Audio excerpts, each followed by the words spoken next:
अस्सलाम वालेकुम। Welcome to my channel dare Urdu. I hope कि आप खुश होंगे। लिसनर, आज मैं आपको मलिक सफदर हयात की एक और सनसनीखेज तफ्तीशी कहानी सुना रही हूँ। तो आइए शुरू करते हैं। हफ्ता 15 जुलाई 1961 का दिन था। मैं थाने में बैठा रोज़मर्रा के अमूर निपटा रहा था कि एक कांस्टेबल ने आकर मुझे बताया, मलिक साहब, लाहौर से 2 बंदे कार में आपसे मिलने आए हैं। कांस्टेबल ने लफ्ज़ कार पर अच्छा खासा दबाव डाला था, जिसका वाज़ेह मतलब यही था कि मुझसे मुलाकात के ख्वाहिशमंद वो हजरात साहिब सरबत होंगे, क्योंकि इस ज़माने में कारें खाल खाल ही देखने को मिलती थीं और जिस शख्स के पास भी अपनी कार होती इसे अमीर कबीर ही समझा जाता था। ठीक है, मैंने कांस्टेबल से कहा, इन्हें अंदर भेज दो। कांस्टेबल ओके सर कहता हुआ कमरे से निकल गया। मेरा थाना लबे सड़क वाक़ था। ये दरअसल जनरल ट्रंक रोड थी, जिसे उर्फ़ आम में जीटी रोड भी कहा जाता है। थोड़ी ही देर में वो दोनों मुलाकाती मेरे सामने मौजूद थे। मैंने इन्हें इज्जत से कुर्सियों पर बिठाया और ठहरे हुए लहजे में पूछा, जी, मैं आपकी क्या खिदमत कर सकता हूँ? इनमें से एक ने तारुफी मराहिल तय करते हुए कहा, थानेदार साहब, मेरा नाम हाजी नवाबुद्दीन है। फिर उसने अपने बराबर में बैठे हुए शख्स की जानिब इशारा करते हुए बताया, ये मेरा छोटा भाई हाजी वहाबुद्दीन है। हमें एक संजीदा मामले में आपकी मदद चाहिए। नवाबुद्दीन की उम्र 50 के आसपास थी और वहाबुद्दीन इससे 5-6 साल छोटा दिखाई देता था। मैंने सवालिया नज़र से बारी बारी इन दोनों की तरफ देखा और कहा, माशाअल्लाह, ये सुनकर बहुत खुशी हुई कि आप दोनों भाइयों को हज बैतुल्लाह की सआदत हासिल है। मैं आपकी बात तसल्ली से सुनूंगा। पहले ये बताएं कि ठंडा लेंगे या गर्म? आप दूर से आए हैं, इसलिए मेरे नज़र में आप मेहमान का दर्जा रखते हैं। आपकी खातिर तवाज़ो करना मुझ पर वाजिब है। आपकी बड़ी मेहरबानी थानेदार साहब, नवाबुद्दीन ने कहा, जो आप हमें इतनी इज्जत दे रहे हैं। वहाबुद्दीन बुरा सा मुंह बनाते हुए बोला, हम दर हकीकत जिस शख्स के मेहमान थे उसने तो हमें पानी तक नहीं पूछा। आप वाकई एक नेक और मेहमान नवाज इंसान हैं। अल्लाह आपको हमेशा खुश रखे और बहुत ज़्यादा तरक्की दे। आमीन, मैंने सदके दिल से कहा और फिर हाजी वहाब से पूछा, आप किस शख्स के मेहमान थे? अपने इशारे की वजाहत तो करें। मैं आपको बताता हूँ थानेदार साहब, हाजी नवाब ने मोतदिल अंदाज में कहा। इस कमजोर और मेहमान बेसार बंदे का नाम है चौधरी फरियाद अली। ओह, मैं एक गहरी सांस लेकर रह गया। फिर इस्तफसार किया, आपको चौधरी फरियाद से किस किस्म की शिकायत हैं? कबल इसके कि इनमें से कोई मेरे सवाल का जवाब देता, मैंने एक कांस्टेबल को अंदर बुलाकर मेहमानों की खातिर मदारत का आर्डर दे दिया। ज़रा गुड़ का ठंडा ठार शरबत बनवाओ, तुख बलंगा डालकर। इससे अच्छा गर्मी का और कोई तोड़ नहीं है। कांस्टेबल इस बात में गर्दन हिलाकर वापस चला गया।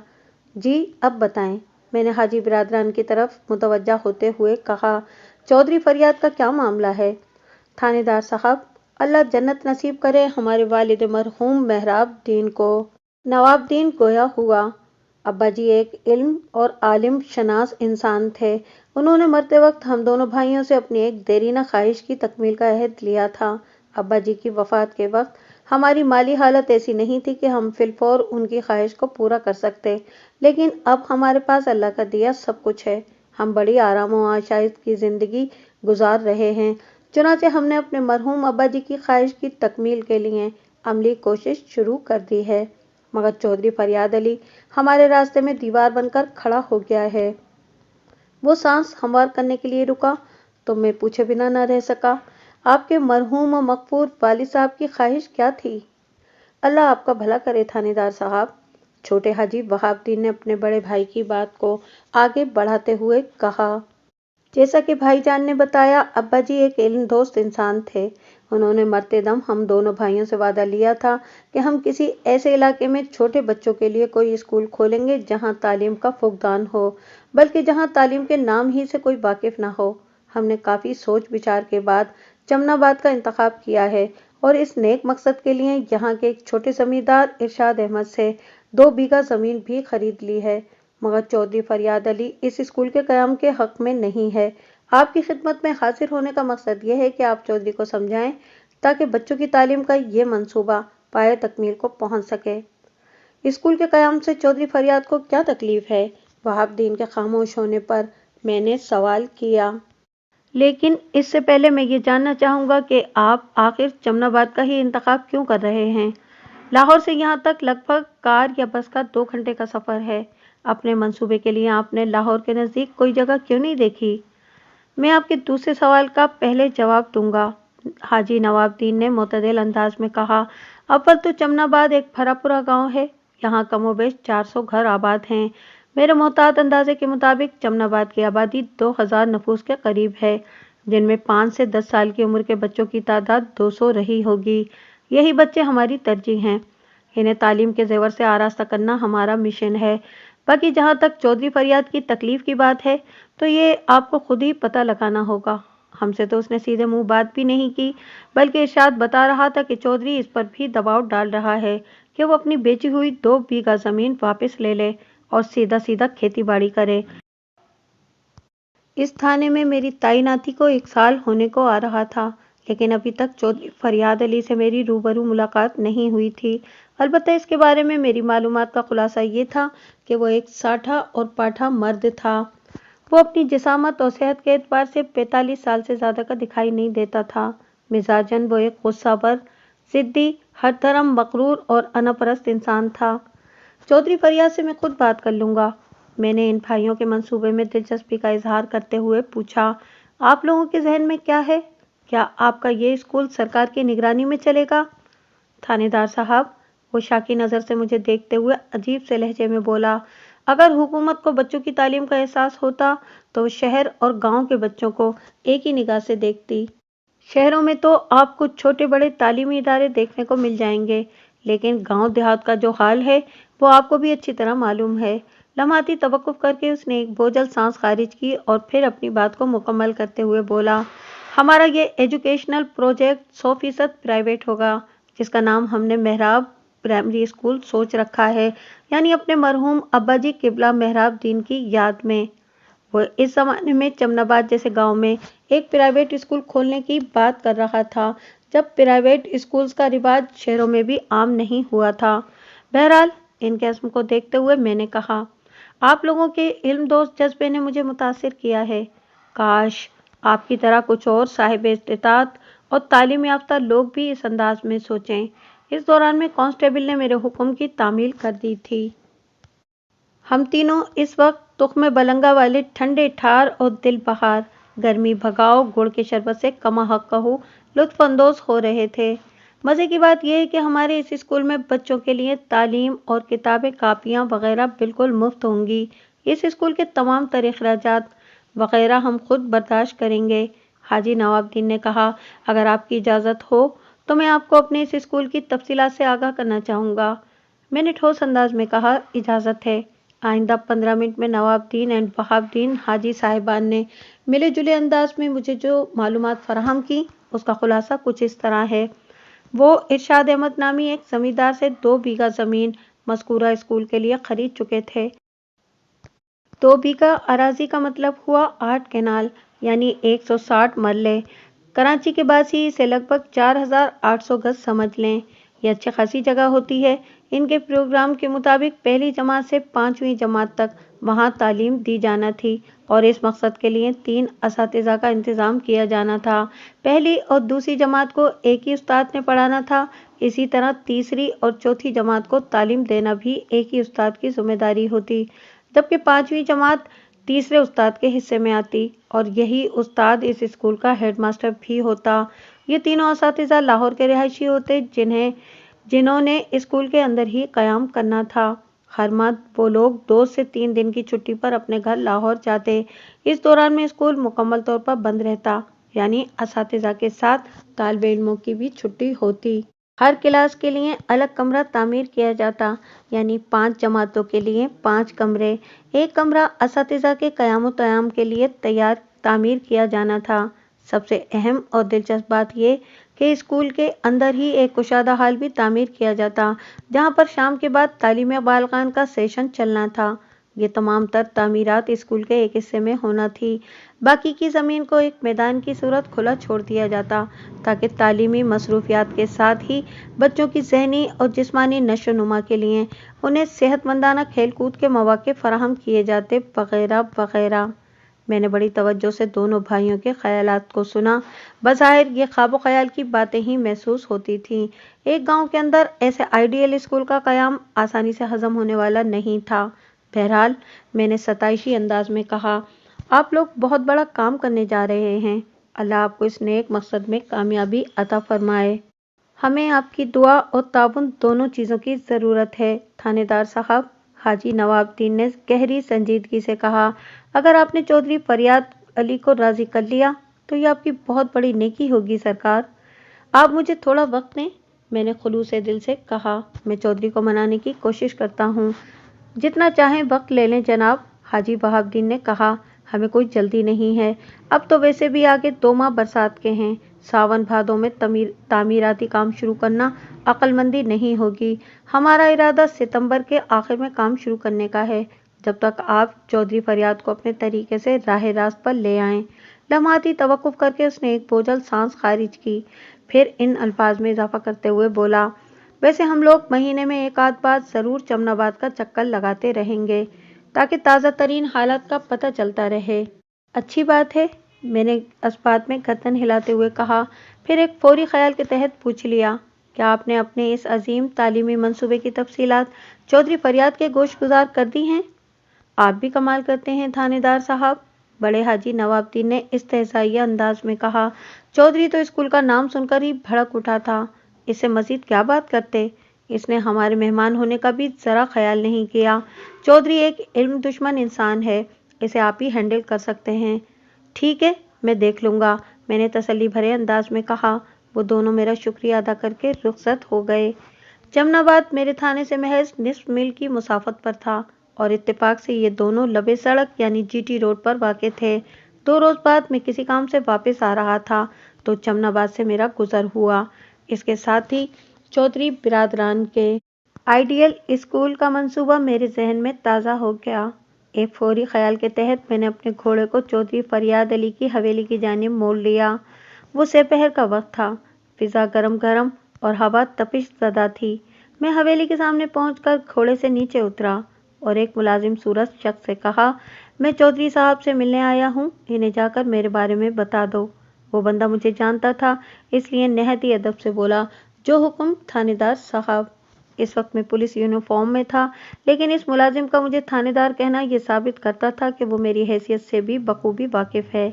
بہرحال وہ جلدی لوٹ آیا اور مؤدبانہ انداز میں بولا، تھانے دار صاحب آپ آئیں میرے ساتھ۔ پھر اس نے ایک بندے کو آواز دے کر کہا، سلامو، تھانے دار صاحب کا گھوڑا کہیں چھاؤں میں باندھ دو اور اس کے لیے چارے پانی کا بھی بندوبست کرو۔ سلامو نامی وہ شخص جلدی سے آگے بڑھا اور میرے گھوڑے کی لگام تھام کر اسے حویلی کے سامنے استادہ ایک گھنے درخت کی جانب لے گیا۔ میں چودھری کے ملازم کی معیت میں حویلی کے اندر داخل ہو گیا۔ وہ ایک عالی شان اور وسیع و عریض حویلی تھی۔ ملازم مجھے حویلی کی بیٹھک میں لے آیا اور التماس بھرے لہجے میں بولا، تھانے دار صاحب آپ بیٹھک میں تشریف رکھیں، میں نے چودھری صاحب کو آپ کی آمد کے بارے میں بتا دیا ہے، بس وہ آنے ہی والے ہیں۔ میرا نام خادم حسین ہے جناب۔ بات کے اختتام پر اس نے اپنا تعارف بھی کرا دیا تھا۔ میں نے اس کی طرف دیکھتے ہوئے عام سے لہجے میں کہا، ٹھیک ہے خادم حسین، میں چودھری صاحب کا انتظار کر رہا ہوں۔ میں ایک آرام دہ صوفے پر جم کر بیٹھ گیا اور چودھری فریاد علی کی بیٹھک کا جائزہ لینے لگا۔ وہ نشست گاہ ایک ہال کے سائز کی تھی، جہاں پر بیک وقت 50 افراد بآسانی بیٹھ سکتے تھے۔ بیٹھک کی دیواروں کے ساتھ قیمتی اور دبیز صوفے لگے ہوئے تھے، جن کے آگے منقش چوبی میزیں بھی رکھی ہوئی تھیں۔ بیٹھک کی دیواروں پر خاندان کے مرحومین بزرگوں کی فریم شدہ تصاویر آویزاں تھیں۔ ایک دیوار پر مختلف قسم کی رائفلیں بھی سجائی گئی تھیں، جن میں برانڈڈ شکاری رائفلیں بھی شامل تھیں۔ الغرض بیٹھک میں موجود ہر شے بیش قیمت اور عالی شان تھی۔ وہاں پر ہوا کا گزر بھی بہت عمدہ تھا، ذرا سا بھی گرمی کا احساس نہیں ہو رہا تھا۔ چودھری فریاد کی آمد سے بیشتر میری خاطر مدارات کا سامان وہاں پہنچ گیا تھا۔ خادم حسین کی نگرانی میں ایک ملازم کنگ سائز ٹرے کو اٹھائے بیٹھک میں داخل ہوا، پھر اللہ کی نعمتوں کو میرے سامنے میز پر چن دیا۔ خادم حسین نے مجھ سے مخاطب ہوتے ہوئے کہا، تھانے دار صاحب آپ بسم اللہ کریں، چودھری صاحب بھی آ رہے ہیں۔ خادم حسین اور اس کے ساتھی ملازم کے جانے کے بعد میں نے میز پر سجی اشیائے خوردونوش کا جائزہ لیا۔ ایک قاب میں چوسا آم کی کاشیں، बड़ी तरतीब और खूबसूरती से सजाई गई थी। इनके कॉम्बिनेशन में नमकीन कच्ची लस्सी का भरा हुआ जग में गिलास मौजूद था। दूसरी कप में पकी हुई जामुनें नजर आ रही थीं। अलावा एक जग में सत्तू का शरबत और दूसरे जग में लीमू की शकंजीबी भी हाजिर थी और 3 प्लेटों में खाने के मुख्तलिफ आइटम्स भी नजर आ रहे थे। चौधरी फरियाद ने मेरी आवभगत का अच्छा खासा एहतमाम कर डाला था, जिसमें पेट भराई और गर्मी भगाई का मुकम्मल सामान मौजूद था। चौधरी फरियाद बैठक में पहुंचा और बड़े तबाक से मिला। एक गर्मजोश मुसाफे के बाद वो मेरे सामने वाले सोफे पर बराए जमान हो गया और हैरत भरे लहजे में बोला, मलिक साहब, पता ही नहीं चला और 1 साल गुजर गया। मैंने कई बार सोचा कि थाने में हाजिर होकर आपसे मुलाकात करूं, मगर मसरूफियत के बायस मैं अपने इरादे पर अमल नहीं कर सका। आप मेरी हवेली में तशरीफ़ लाए, मुझे बेहद खुशी हो रही है। चलें, किसी बहाने आपसे मुलाकात तो हुई। लेकिन उसने लम्हाती तवक्कुफ करके मेज़ की जानिब इशारा करते हुए मीठी शिकायत के अंदाज में इजाफा करते हुए कहा, आप बहुत ज़्यादा तकल्लुफ़ से काम ले रहे हैं। अभी तक आपने कुछ खाया ही नहीं। मैंने तो आपके लिए रात के खाने का इंतज़ाम करने के लिए भी कह दिया है। ये सब आपकी मोहब्बत है चौधरी साहब, मैंने ठहरे हुए लहजे में कहा। रात के खाने का तो सवाल ही पैदा नहीं होता, क्योंकि थाने में चंद ज़रूरी काम निपटाने के लिए मेरा वहाँ मौजूद रहना ज़रूरी है। बाकी रहा इस मेज़ का मामला, तो मैंने ज़रा देर को रुककर अपने सामने सजी हुई परवरदिगार की नेमतों पर निगाह डाली और अपनी बात मुकम्मल करते हुए कहा, मैंने आज दिन में बड़ा तगड़ा खाना खाया है, लिहाजा आम की चंद काशें, कुछ जामन और 2 गिलास कच्ची लस्सी भी मेरे लिए काफ़ी है। आम अपनी तासीर के लिहाज से गर्म माना जाता है, लेकिन कुदरत आम के मौसम में जामन भी देती है, जो इसकी गर्माइश का तोड़ है। जितने भी आम खा लें, उसके बाद नमक लगी चंद जामने खा लें या नमकीन कच्ची लस्सी का गिलास पी लें तो आपको किसी भी किस्म का नुकसान नहीं होगा। जैसे आपकी खुशी मलिक साहब, चौधरी ने फराख दिली से कहा। मैं तो आपकी मर्जी में खुश हूँ जनाब।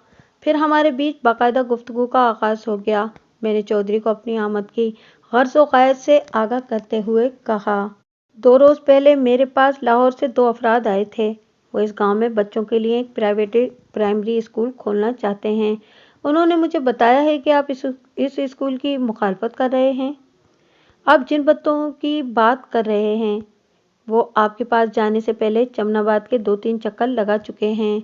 चौधरी ने बुरा सा मुंह बनाते हुए कहा, मैं इल्म का दुश्मन नहीं हूँ मलिक साहब, लेकिन वो दोनों लाहौरी हाजी मुझे ठीक नहीं लगे। लाहौरी हाजी के अल्फाज चौधरी ने कुछ ऐसे अंदाज में अदा किए थे जैसे नवाबुद्दीन और वहाबुद्दीन ने हज मक्का मुकरमा की बजाय लाहौर से किया हो। बहरहाल, मैंने चौधरी के चेहरे पर निगाह जमाते हुए कहा, क्या मैं जान सकता हूँ कि वह हाजी बिरादरान आपको ठीक क्यों नहीं लगे? मेरी इस राय के पीछे कई एक वजूहात हैं मलिक साहब, वो गहरी संजीदगी से बोला। पहली बात तो यह है कि वो लाहौर से आकर इस गांव में स्कूल खोलने की बात कर रहे हैं। क्या चमनाबाद और लाहौर के दरमियान इन्हें कोई और गांव नजर नहीं आया? दूसरी बात ये कि वो इस स्कूल का नाम अपने मरहूम वालिद के नाम पर रखना चाहते हैं, जबकि यहाँ खुलने वाले स्कूल का नाम हमारे किसी बुजुर्ग के नाम पर होना चाहिए, या फिर स्कूल का नाम चमनाबाद प्राइमरी स्कूल रख दिया जाए तो मुनासिब होगा। तीसरी और आखिरी बात ये कि उन्होंने धोखेबाजी से इरशाद अहमद की 2 बीघा ज़मीन हथिया ली है, जिससे मुझे उनकी नीयत पर शुबा हो रहा है। चौधरी फरियाद की आखिर ज़िक्र बात ने मुझे चौंकने पर मजबूर कर दिया। मैंने मुतदिल अंदाज में कहा, चौधरी साहब, जमनाबाद एक गुंजानाबाद गांव है और जीटी रोड के किनारे भी वाक़ है। इन्हें आमद-ओ-जामद में कोई परेशानी नहीं होगी और चमनाबाद के 400 बच्चों को तालीम की अशद ज़रूरत भी है। बाकी जहाँ तक स्कूल के नाम का मामला है, तो स्कूल के क़याम और बाद अज़ां इसको चलाने के तमाम तर अखराजात वो लोग अपनी जेब से कर रहे हैं, तो अपने मरहूम वालिद के नाम पर स्कूल का नाम रखना तो इनका हक बनता है। चौधरी साहब, लगता है कि आप इनके इस मंसूबे से वाकिफ़ नहीं। किसी ऐसे ही गांव में एक प्राइमरी स्कूल का क़याम इनके मरहूम वालिद की आखिरी ख्वाहिश थी। लेकिन आज आपने ये अजीब बात बताई है कि उन्होंने इरशाद अहमद की 2 बीघा ज़मीन हथिया ली है, जबकि उन्होंने मुझे बताया है कि मज़कूरा 2 बीघा ज़मीन इरशाद अहमद ने अपनी रजामंदी से इन्हें बेची है और आप इरशाद अहमद पर दबाव डाल रहे हैं कि इनकी रकम लौटाकर इन्हें ज़मीन वापस ले ली जाए और इस ज़मीन पर काश्तकारी जारी रखी जाए। अभी दूध का दूध और पानी का पानी अलग कर लेते हैं मलिक साहब। चौधरी फरियाद एक गहरी सांस खारिज करते हुए बोला। फिर उसने अपने मुलाजिम खास को आवाज़ दी, खादिम हुसैन। अगले ही लम्हे खादिम हुसैन बैठक में हाजिर हो गया। मुझे ये समझने में कतन कोई दुश्वारी महसूस नहीं हुई कि खादिम हुसैन बैठक के बाहर ही मौजूद था। चौधरी ने खादिम हुसैन की तरफ देखते हुए कहा, ज़रा इरशाद अहमद को यहाँ लेकर आ, कोई ज़रूरी बात करना है। जी चौधरी साहब, खादिम हुसैन ने फरमाबरदारी से कहा। आप बिल्कुल ठीक कहते हैं मलिक साहब, चौधरी ने मेरी तरफ मुतवज्जा होते हुए कहा। मैंने इन दोनों हाजियों से मुलाकात नहीं की, मतलब उन्होंने मुझे अपने मंसूबे के बारे में कुछ नहीं बताया। ये सारी बातें इरशाद अहमद ही की ज़बानी मुझ तक पहुंची हैं। मैंने इसीलिए इरशाद को यहाँ बुलाया है ताकि आपके रूबरू बात हो जाए। मैं समझ रहा हूँ आपको तो उन्होंने अपने मंसूबे की पूरी तफसील बता दी है ना? जी बिल्कुल, मैंने इस बात में गर्दन हिलाते हुए जवाब दिया। फिर चौधरी को वो सब कुछ गोशगुजार करा दिया जो इस रोज़ नवाबुद्दीन और बहाउद्दीन ने मुझे बताया था। चौधरी ने तहम्मुल से मेरी बात सुनी और मेरे खामोश होने पर इस्तफसार किया, क्या इन हाजियों ने आपको बताया कि इरशाद अहमद को 2 बीघे ज़मीन के कितने पैसे अदा किए हैं? जी नहीं, मैंने नफ़ी में गर्दन हिलाई। ज़मीन की कीमत का तो उन्होंने जिक्र ही नहीं किया। क्या आप जानते हैं कि वो दोनों भाई लाहौर में कौन सा कारोबार करते हैं? चौधरी ने मायनाखेज अल्फाज में पूछा। और लाहौर के किस इलाके में इनकी रिहाइश है? नहीं, मैंने एक बार फिर गर्दन को मनफी जुम्बिश देते हुए जवाब दिया। इस हवाले से कोई बात नहीं हुई थी। अब की बार जब वो लोग जमनाबाद आएंगे तो मैं इनकी ज़ात और मामलात को जहन में रखकर इनका इंटरव्यू करूँगा। हमारे दरमियान बातचीत का अमल जारी ही था कि खादिम हुसैन इरशाद अहमद को लेकर वहां पहुंच गया। चौधरी के इशारे पर इरशाद अहमद एक सोफे पर बैठ गया तो चौधरी ने ठहरे हुए लहजे में कहा, इरशाद, जो लोग तुम्हारी ज़मीन पर कोई प्राइमरी स्कूल खोलना चाहते हैं, इनके बारे में थानेदार साहब तुमसे चंद सवालात करेंगे। तुमने खुदा को हाजिर और नाजिर जानकर हर सवाल का जवाब 16 आने दुरुस्त देना है। तुम मेरी बात समझ रहे हो ना? जी चौधरी साहब, इरशाद अहमद इस बात में सर हिलाते हुए बोला। थानेदार साहब, मुझसे जो भी पूछेंगे मैं सच्चा और खरा जवाब दूंगा। शाबाश, चौधरी फरियाद अली ने सताइशी नज़र से इरशाद अहमद की तरफ देखते हुए कहा और फिर मुझसे मुखातिब होते हुए बोला, मलिक साहब शुरू हो जाएं। इरशाद अहमद, मैंने इस छोटे ज़मींदार की आंखों में देखते हुए सवाल किया, तुम्हारे पास कितनी ज़रई अराज़ी है? इरशाद अहमद की उम्र 55 के करीब रही होगी।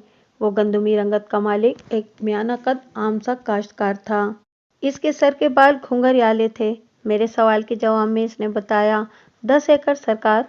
तुमने हाजी नवाबुद्दीन और हाजी बहाउद्दीन को स्कूल के लिए कितनी ज़मीन दी है? सिर्फ 2 बीघा जनाब, उसने बताया। किस हिसाब से? मैंने तेज़ लहजे में इस्तफसार किया। मेरा मतलब है कि 2 बीघा ज़मीन की तुमने कितनी कीमत ली है?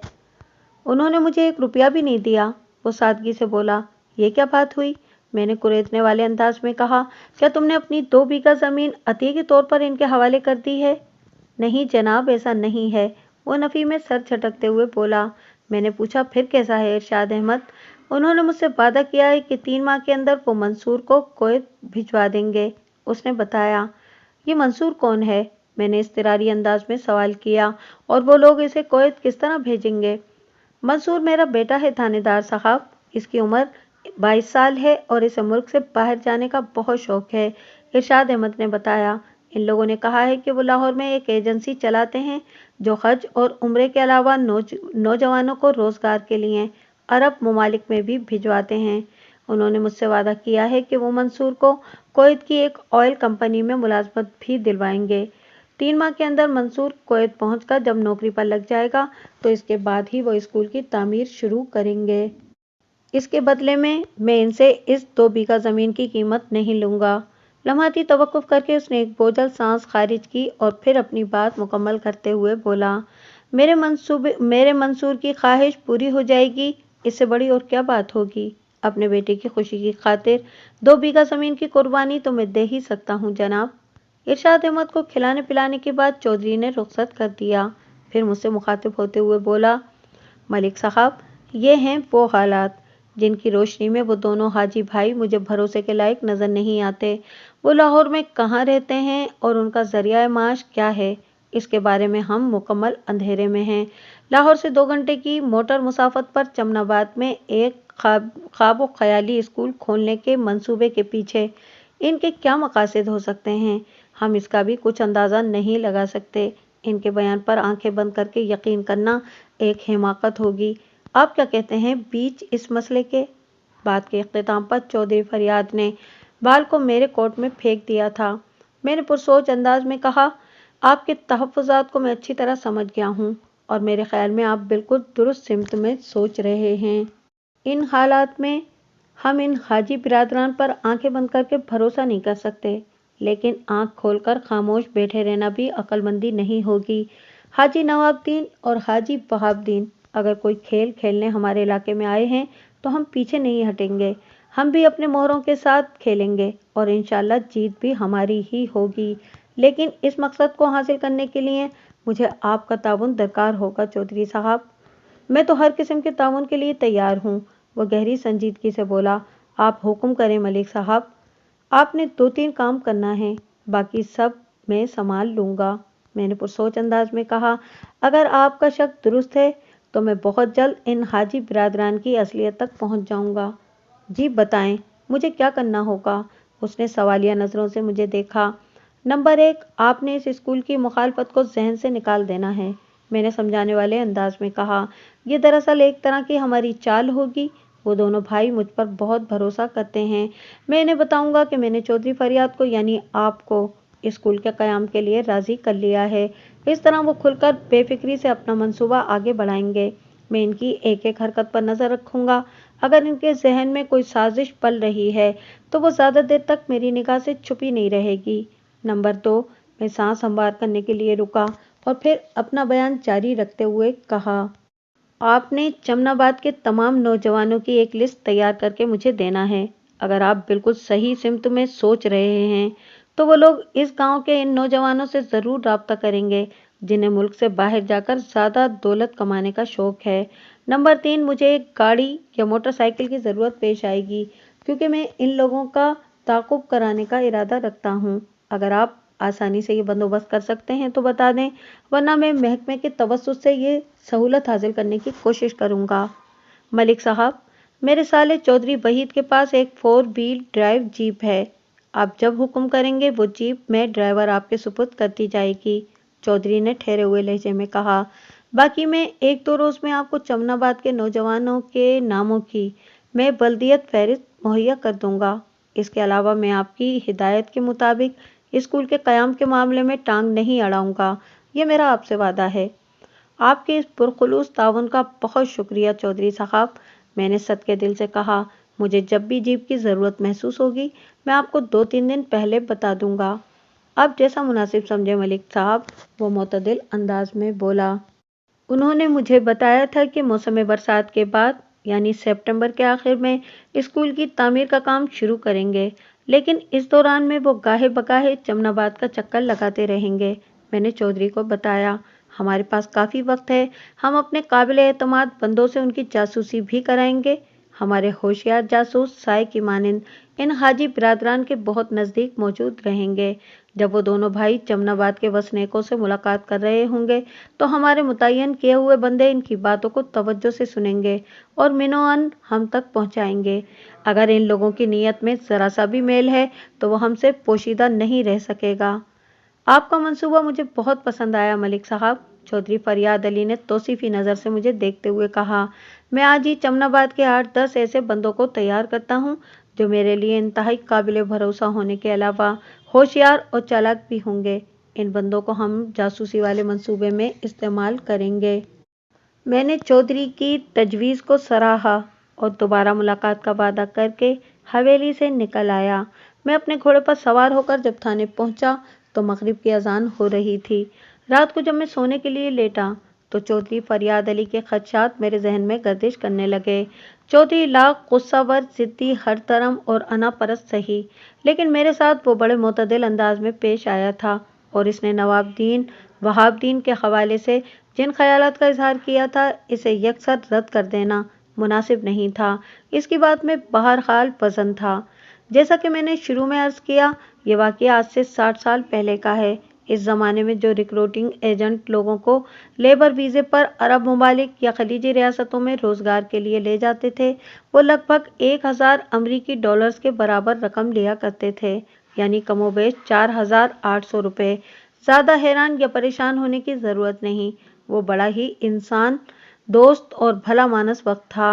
अमरीकी डॉलर महज 4 रुपये 80 पैसे का हुआ करता था। आज यही डॉलर 160 पर खड़ा रुपए का मुंह चढ़ा रहा है। नाकिस माशी, सनती और सियासी पॉलिसियां और आए दिन के मार्शल लॉज ने वतन अजीज की इज्जत को खाक आलूद कर दिया है। ठीक एक हफ्ते के बाद यानी 22 जुलाई को हाजी बिरादरान दोबारा मुझसे मिलने थाने आ गए। इस मर्तबा भी वो अपनी कार पर ही आए थे। मैंने खुशदिली से इनका इस्तकबाल किया। रस्मी अलग सलग के बाद उन्होंने पैक की हुई एक डबिया मेरी जानिब बढ़ा दी और वहाबुद्दीन ने कहा, थानेदार साहब, हम आपके लिए एक छोटा सा तोहफा लेकर आए हैं। उम्मीद है ये आपको बहुत पसंद आएगा। मैं एक थाना इंचार्ज की हैसियत से लोगों से तहफ़ लेने से इज्तनाब बरतता हूँ, क्योंकि इस अमल का तासुर अमूमन मनफी ही उभरता है। लेकिन मैंने हाजी बिरादरान के साथ चूँकि एक गेम खेलने का फ़ैसला कर लिया था, इसलिए मैंने शुक्रिया के साथ इस पैक डबिया को वसूल करते हुए कहा, जनाब, आप क्या ले आए हैं मेरे लिए? नवाबुद्दीन ने ज़ेरे लब मुस्कुराते हुए कहा, खोलकर खुद ही देख लें थानेदार साहब। अच्छा, मैंने सरसरी अंदाज में कहा और इस डबिया की पैकिंग खोलने लगा। 1 मिनट से भी पहले बकौले किसे बिल्ली थैले से बाहर आ गई। वो एक खूबसूरत रेस्ट वॉच थी। मैंने हैरत का इजहार करते हुए इज़्तिरारी लहजे में कहा, ये तो बहुत ही दिलकश, कीमती और हसीन घड़ी है। इसे आप हमारी दोस्ती की इब्तिदा समझ लें थानेदार साहब। वहाबुद्दीन ने अपनायत भरे अंदाज में कहा, वो दोस्ती जो आगे चलकर बहुत ज़्यादा फलने फूलने वाली है। जिस तरह ताली एक हाथ से नहीं बजाई जा सकती, बिल्कुल वैसे ही दोस्ती का रिश्ता भी यकतरफा नहीं हो सकता, मैंने मायनाखेज अंदाज में कहा। फिर बारी बारी दोनों भाइयों के चेहरों के तासुरात का जायज़ा लेने के बाद सरसराती हुई आवाज़ में इजाफा किया, आप लोगों के लिए भी मेरे पास एक अनमोल तोहफा है। वो क्या? वो बैक ज़बान बोले। बताता हूँ, मैंने सरसरी अंदाज में कहा। पहले आप लोगों की खातिर तवाज़ो का बंदोबस्त कर लूँ। इधर मेरी बात ख़त्म हुई, उधर कांस्टेबल बसीर कमरे में दाखिल हुआ। उसने मेरे नज़दीक पहुंचकर मुझे सल्यूट किया, फिर एक तयशुदा कागज़ मेरी जानिब बढ़ा दिया। मैंने इस कागज़ को खोलकर पढ़ा। इस पर लिखा था, सिल्वर कलर की फोर्ड कार, नंबर SLT 74। मैंने मज़कूरा कागज़ को अपनी मेज़ की दराज में डालने के बाद कांस्टेबल से कहा, ठीक है, अभी मैं मेहमानों के साथ मसरूफ़ हूँ, तुम्हारे मसले पर बाद में बात करेंगे। मैंने दरअसल कांस्टेबल बसीर की ड्यूटी लगा रखी थी कि ये लाहौर वाले हाजी बिरादरान जब भी दोबारा मुझसे मिलने आए तो इसने इनकी कार का नंबर और रंग वगैरह नोट करना है। अभी बसीर ने अपनी वही ड्यूटी पूरी की थी। वो ओके सर कहकर वापस जाने लगा तो मैंने इसे मेहमानों की खातिर व मदारात के सिलसिले में ज़रूरी हिदायत दे दी। उसने एक मरतबा फिर ओके सर कहा और कमरे से निकल गया। कांस्टेबल के जाने के बाद हाजी वहाबुद्दीन ने पूरे इश्तियाक लहजे में मुझसे पूछा, थानेदार साहब, आप हमें कौन सा अनमोल तोहफा देने वाले हैं? वो तोहफा दर हकीकत एक खुशखबरी है, मैंने ड्रामाई अंदाज में कहा। हाजी नवाबुद्दीन पूछे बिना न रह सका, कैसी खुशखबरी जनाब? मैंने सनसनीखेज अंदाज में जवाब दिया, चौधरी फरियाद अली को राज़ी कर लिया है। ये तो वाकई बहुत बड़ी खुशखबरी है थानेदार साहब, नवाबुद्दीन ने दबे दबे जोश के साथ कहा। मुझे यकीन था कि आप ये काम कर दिखाएंगे। इसका मतलब है? वहाबुद्दीन ने तस्दीक तलब नज़र से मुझे देखा। अब चौधरी फरियाद हमारे स्कूल की तामीर के रास्ते में कोई भी रुकावट खड़ी नहीं करेगा। बिल्कुल, मेरा यही मतलब है, मैंने ठोस अंदाज में जवाब दिया। आप चाहें तो आज ही से तामीर का काम शुरू कर सकते हैं। मेरी इस एनओसी भरी बात के जवाब में दोनों भाइयों ने सवालिया नज़रों से एक दूसरे को देखा। निगाहों ही निगाहों में उन्होंने ख्यालात का तबादला ख्याल किया। फिर हाजी नवाबुद्दीन मुझसे मुखातिब होते हुए बोला, थानेदार साहब, आज ही से काम शुरू करना तो मुमकिन नहीं है। हम एक हफ्ते के बाद दोबारा आएंगे और अपने साथ राजमिस्त्री और मजदूर वगैरह भी ले आएंगे। ईंटें और दूसरा तामीराती सामान नज़दीकी भट्टे से खरीद लेंगे। इब्तिदाई तौर पर हम स्कूल की चौहदी बना देते हैं और एक गेट भी लगा देते हैं تاکہ یہ واضح ہو جائے کہ اس گاؤں میں کس جگہ پر مہراب دین پرائمری اسکول تعمیر کیا جانے والا ہے۔ اسکول کی باقاعدہ تعمیر موسم برسات کے بعد کی جائے گی، جیسا کہ ہم نے پچھلی ملاقات میں آپ کو بتایا تھا۔ جیسے آپ کو آسانی ہو حاجی صاحب، میں نے کہا۔ میری طرف سے تو آپ کو گرین سگنل ہے۔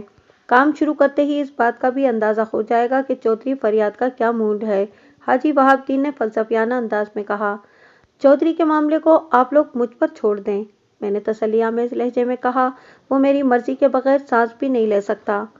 آخر آپ نے چودھری پر ایسا کون سا طلسم پھونک دیا ہے کہ وہ ایک زہریلے ناک سے حقیر کیچوا بن گیا ہے؟ حاجی نواب الدین نے ٹٹولنے والی نظر سے مجھے دیکھتے ہوئے پوچھا۔ ہر انسان کی کوئی نہ کوئی کمزوری ہوتی ہے، میں نے تھوڑا آگے جھک کر رازدارانہ انداز میں کہا۔ بس یوں سمجھ لیں کہ چودھری فریاد علی کا ایک راز میرے ہاتھ لگ گیا ہے۔ اگر وہ معاملہ چمن آباد کے لوگوں کے سامنے آ جائے تو چودھری کی عزت دو کوڑی کی بھی نہیں رہے گی۔ میں نے اسی ایشو کو سامنے رکھ کر چودھری سے مذاکرات کیے تھے، لہٰذا اسے ہتھیار پھینکنا پڑے۔ علاوہ ازیں لمحاتی توقف کر کے میں نے ایک گہری سانس خارج کی، پھر اپنی کرسی سے ٹیک لگانے کے بعد ان الفاظ میں اضافہ کر دیا۔ میں نے چودھری کو راہ راست پر لانے کے لیے ایک جھوٹ بھی بولا ہے، اور وہ یہ کہ میں نے آپ لوگوں کے پاس اسکول کی منظوری کے سرکاری کاغذات بھی دیکھے ہیں۔ جب گورنمنٹ نے آپ کو چمن آباد گاؤں میں ایک پرائمری اسکول کھولنے کی اجازت دے دی ہے تو پھر چودھری کی مخالفت کی کوئی حیثیت نہیں رہتی۔ اگر آپ لوگ کورٹ میں چلے گئے تو چودھری کو گھٹنے ٹیکنے پڑ جائیں گے، لہٰذا عافیت اور عزت اسی میں ہے کہ چمن آباد میں اسکول بننے دیا جائے۔ میری بات چودھری کے دماغ میں ٹھیک سے بیٹھ گئی اور وہ بادل ناخواستہ راضی ہو گیا۔ آپ نے تو کمال ہی کر دیا تھانے دار صاحب، حاجی وہاب الدین نے تعریفی نظر سے مجھے دیکھتے ہوئے کہا، پھر عیاری بھرے لہجے میں بولا، قبلہ، کیا آپ چودھری فریاد کا وہ سیکرٹ ہمیں بھی بتائیں گے جس کے آشکارا ہونے سے اس کی عزت کا فالودہ بن سکتا ہے؟ میں بے حد معذرت چاہوں گا جناب، میں نے باری باری دونوں بھائیوں کی طرف دیکھتے ہوئے گہری سنجیدگی سے کہا۔ اس سلسلے میں آپ کو کچھ نہیں بتاؤں گا۔ میرے بھی کچھ اصول ہیں جنہیں میں کسی بھی قیمت پر توڑتا نہیں ہوں۔ اگر میں آپ کو چودھری کی اس کمزوری سے آگاہ کر دوں گا تو یہ میرے نزدیک ایک سنگین بددیانتی ہوگی۔ اس کا ایک مطلب یہ بھی ہوگا کہ میں لائق اعتبار انسان نہیں ہوں۔ کسی موقع پر میں آپ کے راز بھی کھول سکتا ہوں۔ امید ہے کہ آپ میری مجبوری کو سمجھ گئے ہوں گے۔ جی بالکل سمجھ گئے ہیں، حاجی نواب الدین نے اس بات میں گردن ہلاتے ہوئے کہا۔ ہم آپ سے ضد نہیں کریں گے، ہمارا کام ہو رہا ہے یہی کافی ہے۔ آپ کی مہربانی کے طفیل ہم اپنے مرحوم ابا جی کی خواہش کو پورا کرنے جا رہے ہیں۔ اس سے بڑی کامیابی اور خوشی کی کوئی اور بات ہو ہی نہیں سکتی۔ ہم آپ کا یہ احسان زندگی بھر یاد رکھیں گے۔ اس دوران میں دو کانسٹیبلز نے مل کر ہمارے سامنے خورد و نوش کے چند لوازمات سجا دیے تھے۔ پیٹ پوجا کے دوران میں بات چیت کا سلسلہ بھی جاری رہا۔ میں نے مناسب موقع دیکھتے ہی اپنا کام شروع کر دیا۔ میں نے ارشاد احمد سے بھی ملاقات کی ہے، میں نے عام سے لہجے میں کہا۔ اس نے مجھے بتایا کہ اسکول کے لیے جو 2 بیگھہ زمین آپ کو دی ہے، اس کی قیمت رقم کی صورت میں آپ نے ادا نہیں کی، بلکہ 2 بیگھہ زمین کے بدلے میں آپ نے ارشاد کے بیٹے منصور کو کویت کی کسی آئل کمپنی میں ملازمت دلوانے کا وعدہ کیا ہے۔ کہیں ارشاد نے مجھ سے کوئی غلط بیانی تو نہیں کی؟ نہیں تھانے دار صاحب، ارشاد نے آپ کو بالکل ٹھیک بتایا ہے، حاجی وہاب الدین نے ٹھہرے ہوئے لہجے میں جواب دیا۔ بات دراصل یہ ہے کہ ارشاد کے بیٹے منصور کو ملک سے باہر جانے کا جنون کی حد تک شوق ہے، اور ہمارا تو یہ بزنس ہے۔ اوہ، میں نے قطع کلامی کرتے ہوئے پوچھا، تو کیا آپ ادھر لاہور میں ریکروٹنگ کا کاروبار کرتے ہیں؟ یہ بھی کرتے ہیں تھانے دار صاحب، حاجی نواب الدین نے معتدل انداز میں کہا۔ دراصل ہم نے لاہور کے ریگل چوک میں حاجی برادرز کے نام سے ایک ایجنسی کھول رکھی ہے۔ ہمارا بنیادی کام حج اور عمرے کے لیے جانے والے افراد کے ویزا، ٹکٹ، مکہ اور مدینہ میں قیام اور دیگر سفری ضروریات کا بندوبست کرنا ہے۔ اس کے ساتھ ہی ہم سعودیہ، کویت، عراق، مسقط، ترکی اور خلیجی ریاستوں میں کام کرنے کے لیے لوگوں کی مدد بھی کرتے ہیں۔ لیبر ویزا، ملازمت، ٹکٹ اور دیگر اخراجات سب ہمارے ذمے ہوتے ہیں، جس کے لیے ہم اپنے کلائنٹ سے 5,000 روپے وصول کرتے ہیں۔ وہ سانس ہموار کرنے کے لیے تھما، پھر اپنی بات مکمل کرتے ہوئے بولا۔ ارشاد احمد نے جب ہم سے پوچھا کہ لاہور میں ہمارا کیا شغل ہے تو ہم نے اسے صاف صاف اپنے بزنس کے بارے میں بتا دیا۔ یہ سنتے ہی وہ مچل گیا اور ہم سے درخواست کی کہ اگر ہم اس کے بیٹے کو کویت بھیج کر نوکری پر لگا دیں تو وہ ہم سے 2 بیگھہ زمین کی قیمت نہیں لے گا۔ یہ پیشکش اس کی طرف سے آئی تھی جناب۔ ویسے ارشاد احمد نے بڑا عقل مندی کا فیصلہ کیا ہے۔ صرف 6 ماہ کے اندر منصور کویت میں کام کرتے ہوئے اپنے سارے اخراجات نکال کر بچت کی رقم سے کم 2 ایکڑ زرعی اراضی خریدنے کے قابل ہو جائے گا۔ ریگل چوک لاہور میں آپ کی ایجنسی تو کافی مشہور ہوگی، میں نے سرسری انداز میں کہا۔ اگلے سال فروری مارچ میں میرا اپنے ایک عزیز کی شادی میں لاہور جانا ہوگا تو میں آپ لوگوں سے ملنے ایجنسی پر ضرور آؤں گا۔ میں نے فروری مارچ، شادی، لاہور وغیرہ کی بات محض انہیں گھسنے کے لیے کی تھی، حقیقت سے اس معاملے کا دور کا بھی واسطہ نہیں تھا۔ حاجی وہاب الدین نے جوش بھرے انداز میں کہا، یہ تو ہماری خوش قسمتی ہوگی تھانے دار صاحب۔ بس ایک بات کا خیال رہے کہ ہفتے کے دن ہم اپنی ایجنسی بند رکھتے ہیں۔ آپ نے دیکھا ہوگا ہم پہلے بھی ہفتے کے روز ہی آپ کے پاس آئے تھے اور آج بھی ہفتہ ہی ہے، بس یہی ایک دن ہمیں ملتا ہے ادھر ادھر جانے کے لیے، ورنہ ایجنسی پر ہی مصروف رہتے ہیں۔ ابھی تو میرے عزیز کی شادی میں 7-8 ماہ پڑے ہیں، میں نے سرسری انداز میں کہا۔ مجھے بالکل اندازہ نہیں کہ وہ شادی کس دن پڑے گی۔ آپ کو فکر مند ہونے کی ضرورت نہیں جناب، حاجی نواب الدین نے اپنائیت بھرے انداز میں کہا۔ میں آپ کو اپنے گھر کا ایڈریس بھی لکھ کر دے دیتا ہوں، اگر کوئی اونچ نیچ بھی ہو گئی تو آپ سیدھے ہمارے غریب خانے محراب لاج پر بھی تشریف لا سکتے ہیں۔ اس کے بعد نواب الدین نے ایک کاغذ پر مجھے اپنے گھر کا ایڈریس لکھ کر دے دیا۔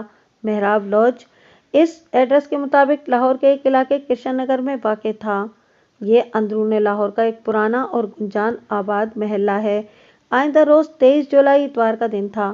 میں نے حوالدار فرید خان کو اپنے پاس بلا کر کہا، فرید، میں ایک محکمہ جاتی کام سے لاہور جا رہا ہوں اور شام سے پہلے لوٹ آؤں گا۔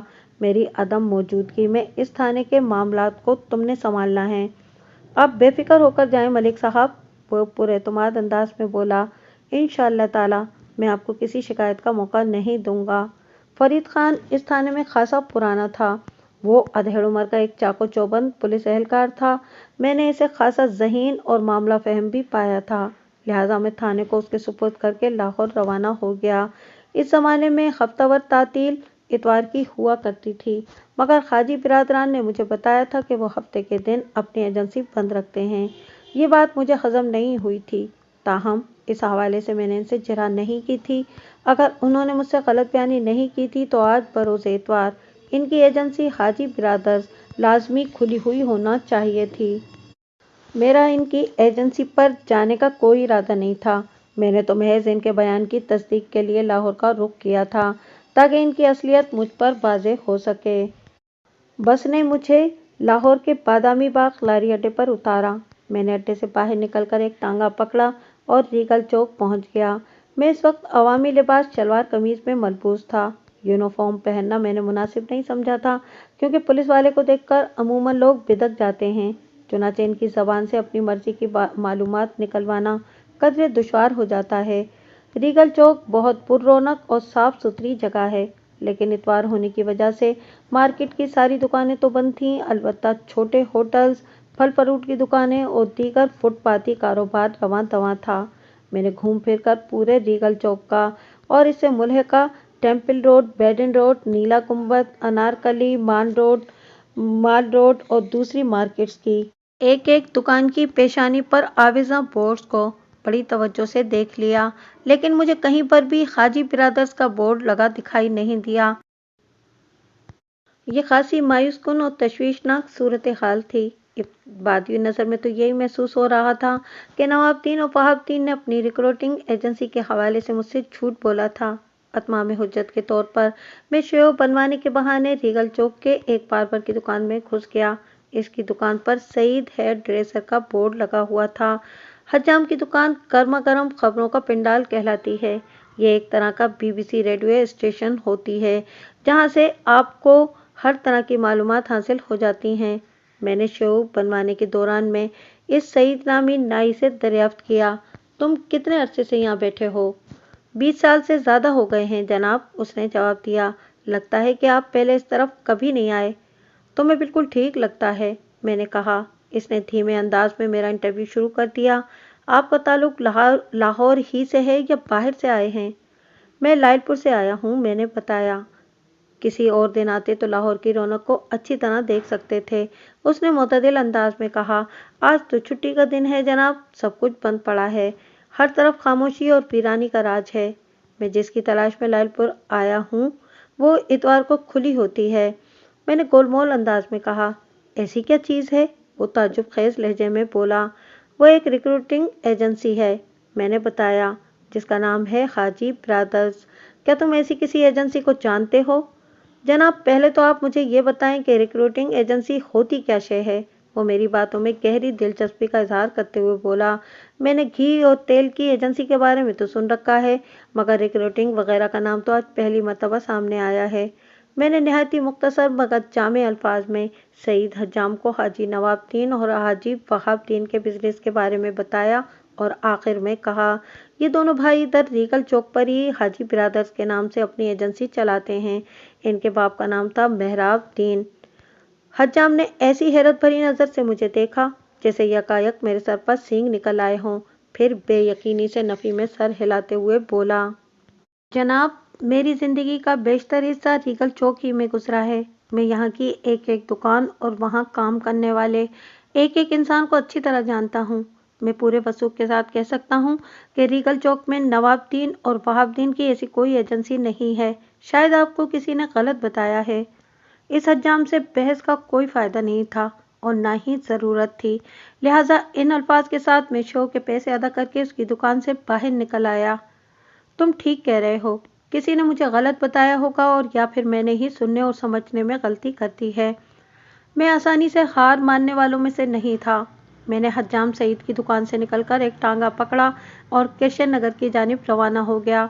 सईद हेयर ड्रेसर, खासी साफ सुथरी और माकूल दुकान थी और खुद सईद भी एक माहिर कारीगर था। इसने शेव बनाने के अलावा मेरी मूछों की सेटिंग के साथ ही सर के आउट बालों को भी हल्की फुल्की ड्रेसिंग से गुजार कर मुझे एकदम तरोताज़ा कर दिया था। किशन नगर में मेहराब लॉज ढूंढने में मुझे ज़्यादा वक्त दिक्कत का सामना नहीं करना पड़ा, मगर ये देखकर मेरा माथा ठनका कि इस 2 मंजिला घर के दाखिली दरवाजे पर एक बड़ा सा ताला झूल रहा था। लॉज की बैरूनी बेसरोसामान हालत से यही लगता था कि वहाँ कोई आबाद नहीं है। मुझे मेहराब लॉज के सामने उलझन का शिकार खड़े देखा तो एक उम्र रसीदा शख्स मेरे करीब आकर बोला, आपको किससे मिलना है? हाजी नवाबुद्दीन और हाजी वहाबुद्दीन से, मैंने जवाब दिया। नवाब और वहाब तो यहाँ नहीं रहते अब, ज़ईफ शख्स ने मुझे बताया। मेरी समझ में ये नहीं आ रहा कि इन दोनों भाइयों ने हज कब कर लिया। जब वो यहाँ से गए थे तो हाजी नहीं बने थे। वो दोनों कहाँ चले गए हैं? मैं फौरन मुद्दे पर आ गया। और बुजुर्गों, आप कौन हैं? मेरा नाम चिरागुद्दीन है और मैं इसी गली में रहता हूँ जनाब, उसने बताया। 1 साल पहले इन लोगों के वालिद मेहराबुद्दीन का इंतकाल हो गया था। इसके 2 माह बाद नवाब और वहाब ने यह आबाई घर फरोख्त कर दिया था। चिरागुद्दीन ताला बंद 2 मंजिला मकान की जानिब इशारा करते हुए बोला, जिस शख्स ने ये घर खरीदा है वो अभी तक यहाँ आकर बसा नहीं। इसका आगे क्या इरादा है ये तो वही जानता है, या फिर सोने रब को पता होगा। आपने बताया कि इस घर को फरोख्त करने के बाद वो दोनों भाई कहीं चले गए थे। मैंने कुरेदने वाले अंदाज में पूछा, क्या आप बता सकते हैं कि वो लाहौर के किस इलाके में जा बसे हैं? मैं क्या, ये बात तो कोई भी नहीं बता सकता जनाब, वो अजीब से लहजे में बोला, क्योंकि पूरे किशन नगर में किसी को मालूम नहीं कि वो दोनों इस वक्त कहाँ होंगे। अलबत्ता चिरागुद्दीन इस तरह चौंक कर रुका जैसे उसे कोई बहुत ज़रूरी बात याद आ गई हो। फिर उसने इंकिशाफ अंगेज अंदाज में इजाफा करते हुए बताया, 3 माह पहले जड़ानवाला जिला शेखुपुरा से चंद लोग यहाँ आए थे। वो भी इन दोनों भाइयों को आपकी तरह हाजी कह रहे थे। बातचीत के बाद पता चला कि इन्हें नवाबुद्दीन और वहाबुद्दीन के एक खास हवाले से तलाश थी। किस हवाले से? मैं पूछे बिना न रह सका। इन लोगों ने बताया कि हाजी नवाबुद्दीन और हाजी वहाबुद्दीन ने जड़ानवाला में एक बहुत बड़ा फ्रॉड किया है। चिरागुद्दीन ने मेरे चेहरे पर निगाह जमा कर जवाब दिया। पहले उन्होंने वहाँ की जामा मस्जिद की तामीर के लिए एक भारी रकम चंदे में देकर लोगों का एतमाद हासिल किया। इसके बाद मुल्क से बाहर जाकर रोजी कमाने के शौकीन अफराद से हज़ारों लाखों रुपए बटोर कर गायब हो गए। चिरागुद्दीन की सुनाई हुई सनसनीखेज कहानी ने मेरे दिमाग की तमाम खिड़कियां और दरवाजे खोल दिए। मुझे अच्छी तरह यह अंदाज़ा हो गया कि वो दोनों शैतान प्राइमरी स्कूल के क़याम की आड़ में जमनाबाद वाले लोगों के साथ कौन सा घिनौना खेल खेलने का इरादा रखते हैं। आप कहाँ से आए हैं? मुझे सोच में डूबा देखकर चिरागती ने सवाल किया। कहीं वो दोनों मरदूद आप लोगों के साथ भी तो कोई धोखेबाजी नहीं कर गए? नहीं, ऐसी कोई बात नहीं बुजुर्गों, मैंने दानिस्ता दरोगोई से काम लेते हुए कहा। मैं लाइलपुर से आया हूँ। मुझे पता चला था कि मेहराबदीन का इंतकाल हो गया है। मेहराबदीन से मेरे अच्छे ताल्लुकात रहे हैं। बस इसी की ताज़ियत के लिए मैं इन दोनों भाइयों से मिलने आ गया था। अच्छा अच्छा, चिरागदीन असबात में गर्दन हिलाते हुए बोला। मेहराबदीन तो बहुत अच्छा इंसान था। कबल इसके कि चिरागदीन मुझसे ये पूछ बैठता कि मैंने नवाबदीन और वहाबदीन को हाजी क्यों कहा, मैंने इसे सलाम किया और वहाँ से रुखसत हो गया। दीन बिरादर्स का सारा गेम मेरी समझ में आ गया था। इन 9 सरबाजों ने अपने नाम के साथ हाजी इसलिए टांक रखा था कि सादुल्लो लोग आसानी से इनके फरेब में आ जाएं। ये हमारी सकाफत की सितम ज़रीफ़ी और हमारी रवायती सोच का अलमिया है कि अगर किसी शख्स के नाम के आगे या पीछे हाजी, मौलाना, डॉक्टर, प्रोफेसर, सैयद, शाह वगैरह लगा हुआ हो तो हम आंखें बंद करके ऐसे बंदे पर एतबार कर लेते हैं और अक्सर धोखा ही खाते हैं। दरअसल इस खराबे में इन अल्फाज का कोई अमल दखल नहीं है। ये तो सब के सब मोहतरम और काबिल तौकीर अल्फाज हैं। असल मसला यह है कि जुराइम पेशा अफराद अपने नाम के साथ ऐसे अल्फाज का इजाफा करके अवामुन्नास की आंखों में धूल झोंकते हैं और अपना उल्लू सीधा करने के बाद आगे बढ़ जाते हैं। नवाबदीन और वहाबदीन भी इसी रविश को अपनाए हुए थे, लेकिन अच्छी बात यह थी कि इनका तरीका वारदात मुझ पर खुल चुका था। मैंने इन्हें खेलने के लिए चमनाबाद का प्लेग्राउंड तो दे दिया था, लेकिन इस खेल में बिलाखिर जीत मेरी ही होना थी, क्योंकि इनके सारे पत्ते मेरे सामने आया थे और मैं इन्हें मुंह के बल गिराने के लिए क्या करने वाला था, ये वो दोनों भाई ख्वाबो ख्याल में भी नहीं जान सकते थे। 24 जुलाई पीर की सुबह चौधरी फरियाद अली मुझसे मिलने थाने चला आया। मैंने खुश दिली से उसका इस्तकबाल किया। रस्मी अलेक सलेक के बाद उसने कहा, मलिक साहब, आपने मेरे ज़ुम्मे जो काम लगाया था वो मैंने कर दिया है, ज़रा आप भी मुलाहिजा कर लें। बात के इख्तिताम पर चौधरी ने 2 लिस्टें मेरी तरफ बढ़ा दीं, जिनमें से एक लिस्ट में 50 नाम में बल्दियत दर्ज थे और दूसरी लिस्ट में 30 नाम थे, मगर इनके साथ बल्दियत नहीं लिखी हुई थी। मैंने सवालिया नज़र से उसकी तरफ देखा और पूछा, चौधरी साहब, ये अलग अलग लिस्टें क्यों हैं? ज़रा इसकी वजाहत तो करें। ये 50 जमनाबाद के वो जवान हैं जो रोज़गार के सिलसिले में मुल्क से बाहर जाकर ज़्यादा से ज़्यादा पैसा कमाना चाहते हैं, चौधरी ने वजाहत करते हुए बताया। और दूसरी लिस्ट के 30 अफराद अधेड़ उम्र और बूढ़े हैं जो हज या उम्रे की ख्वाहिश रखते हैं। मैं समझता हूँ कि ये 80 अफराद इन हाजियों की तवज्जो का मरकज़ बन जाएंगे। वो जैसे ही कोई चाल चलेंगे हम इन्हें गर्दन से दबोच लेंगे। चौधरी को ये मालूम नहीं था कि मैं लाहौर यात्रा से किस कदर फैज़ याब होकर आया हूँ। मैंने पूरी तवज्जो से उसकी बात सुनी और उसके खामोश होने पर कहा, चौधरी साहब, आपने बड़ा मुफीद और अहम काम सरअंजाम दिया है। क्या इन 80 अफराद को मालूम है कि इनके नाम की लिस्टें किस मकसद के लिए तैयार की गई हैं? बिल्कुल नहीं मलिक साहब, वह नफ़ी में गर्दन हिलाते हुए बोला। किसी भी बंदे को कानो कान खबर नहीं है। ये काम मैंने निहायती राजदारी के साथ अपने खास बंदों के जरिए कराया है। बहुत खूब, मैंने सताइशी नज़र से उसकी तरफ देखा और कहा, आप अपने इन खास बंदों की ड्यूटी लगा दें कि वो इन 80 अफराद के हाजी बिरादरान से मेल जोल पर गहरी निगाह रखें। जब हमें ज़रूरत महसूस होगी तो हम खुद भी मुतालिका शख्स से रब्ता कर लेंगे। आपके हुक्म से पहले ही मैंने अपने बंदों को चौकस रहने के लिए कह दिया है, वो फ़ख्र से सीना फुलाते हुए बोला। फिर पूछा, मुझे पता चला है कि वो दोनों भाई परसों भी आपसे मुलाकात करके गए हैं। आपको बिल्कुल ठीक पता चला है चौधरी साहब, मैंने ताईदी अंदाज में गर्दन हिलाते हुए कहा। फिर इन दोनों भाइयों से होने वाली बातचीत से चौधरी को आगाह करने के बाद इन अल्फाज में इजाफा किया, वो लोग आइंदा हफ्ते यानी 29 जुलाई को भी जमनाबाद आएंगे और स्कूल की बुनियाद वगैरह भर कर गेट भी लगा देंगे। बाकी की तामीर मौसम बरसात के बाद होगी। ओह, तो ये बात है, चौधरी एक गहरी सांस खारिज करते हुए बोला। फिर चौंके हुए लहजे में इस्तफसार किया, आपने इनसे पूछा कि वो लाहौर में किस जगह रहते हैं और कामकाज क्या है उनका? न सिर्फ पूछा बल्कि सब कुछ अपनी आंखों से देखा और कानों से सुनकर भी आया हूँ, मैंने सरसराती हुई आवाज़ में कहा। क्या मतलब है आपका? वो उछल पड़ा। मैं आपकी बात समझ नहीं सका मलिक साहब। चौधरी फरियाद अली मेरे साथ 100% मुखलिस था, لہٰذا میں نے اس سے کچھ بھی چھپانا مناسب نہ جانا اور بلا کم وقاصد اسے لاہور کے حالات و واقعہ سے آگاہ کر دیا۔ اس نے پھٹی ہوئی آنکھوں کے ساتھ میری کہانی سنی اور میرے خاموش ہوتے ہی بول اٹھا، ملک صاحب، یہ حاجی نہیں باجی ہیں، آپ انہیں ذرا سی ڈھیل بھی نہ دیں۔ اگلے ہفتے وہ جیسے ہی آپ کے پاس آئیں آپ انہیں پکڑ کر حوالات میں ڈال دیں، اور جڑانوالا کی پولیس بڑی شدت کے ساتھ انہیں تلاش کر رہی ہوگی۔ آپ وہاں کی پولیس سے رابطہ کریں، ان کمینوں کی باقی کی ساری زندگی جیل میں گزرنا چاہیے۔ میں آپ سے مکمل اتفاق کرتا ہوں چودھری صاحب، میں نے ٹھہرے ہوئے لہجے میں کہا۔ وہ دونوں بھائی واقعتاً انتہائی رذیل اور بدذات ہیں اور انہیں ان کے کیے کی بدترین سزا بھی ملنا چاہیے۔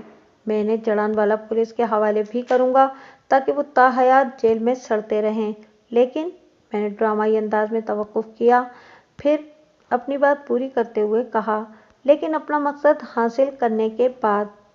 اپنا مقصد؟ اس نے تعجب خیز نظر سے مجھے دیکھا اور پوچھا، کون سا مقصد ملک صاحب؟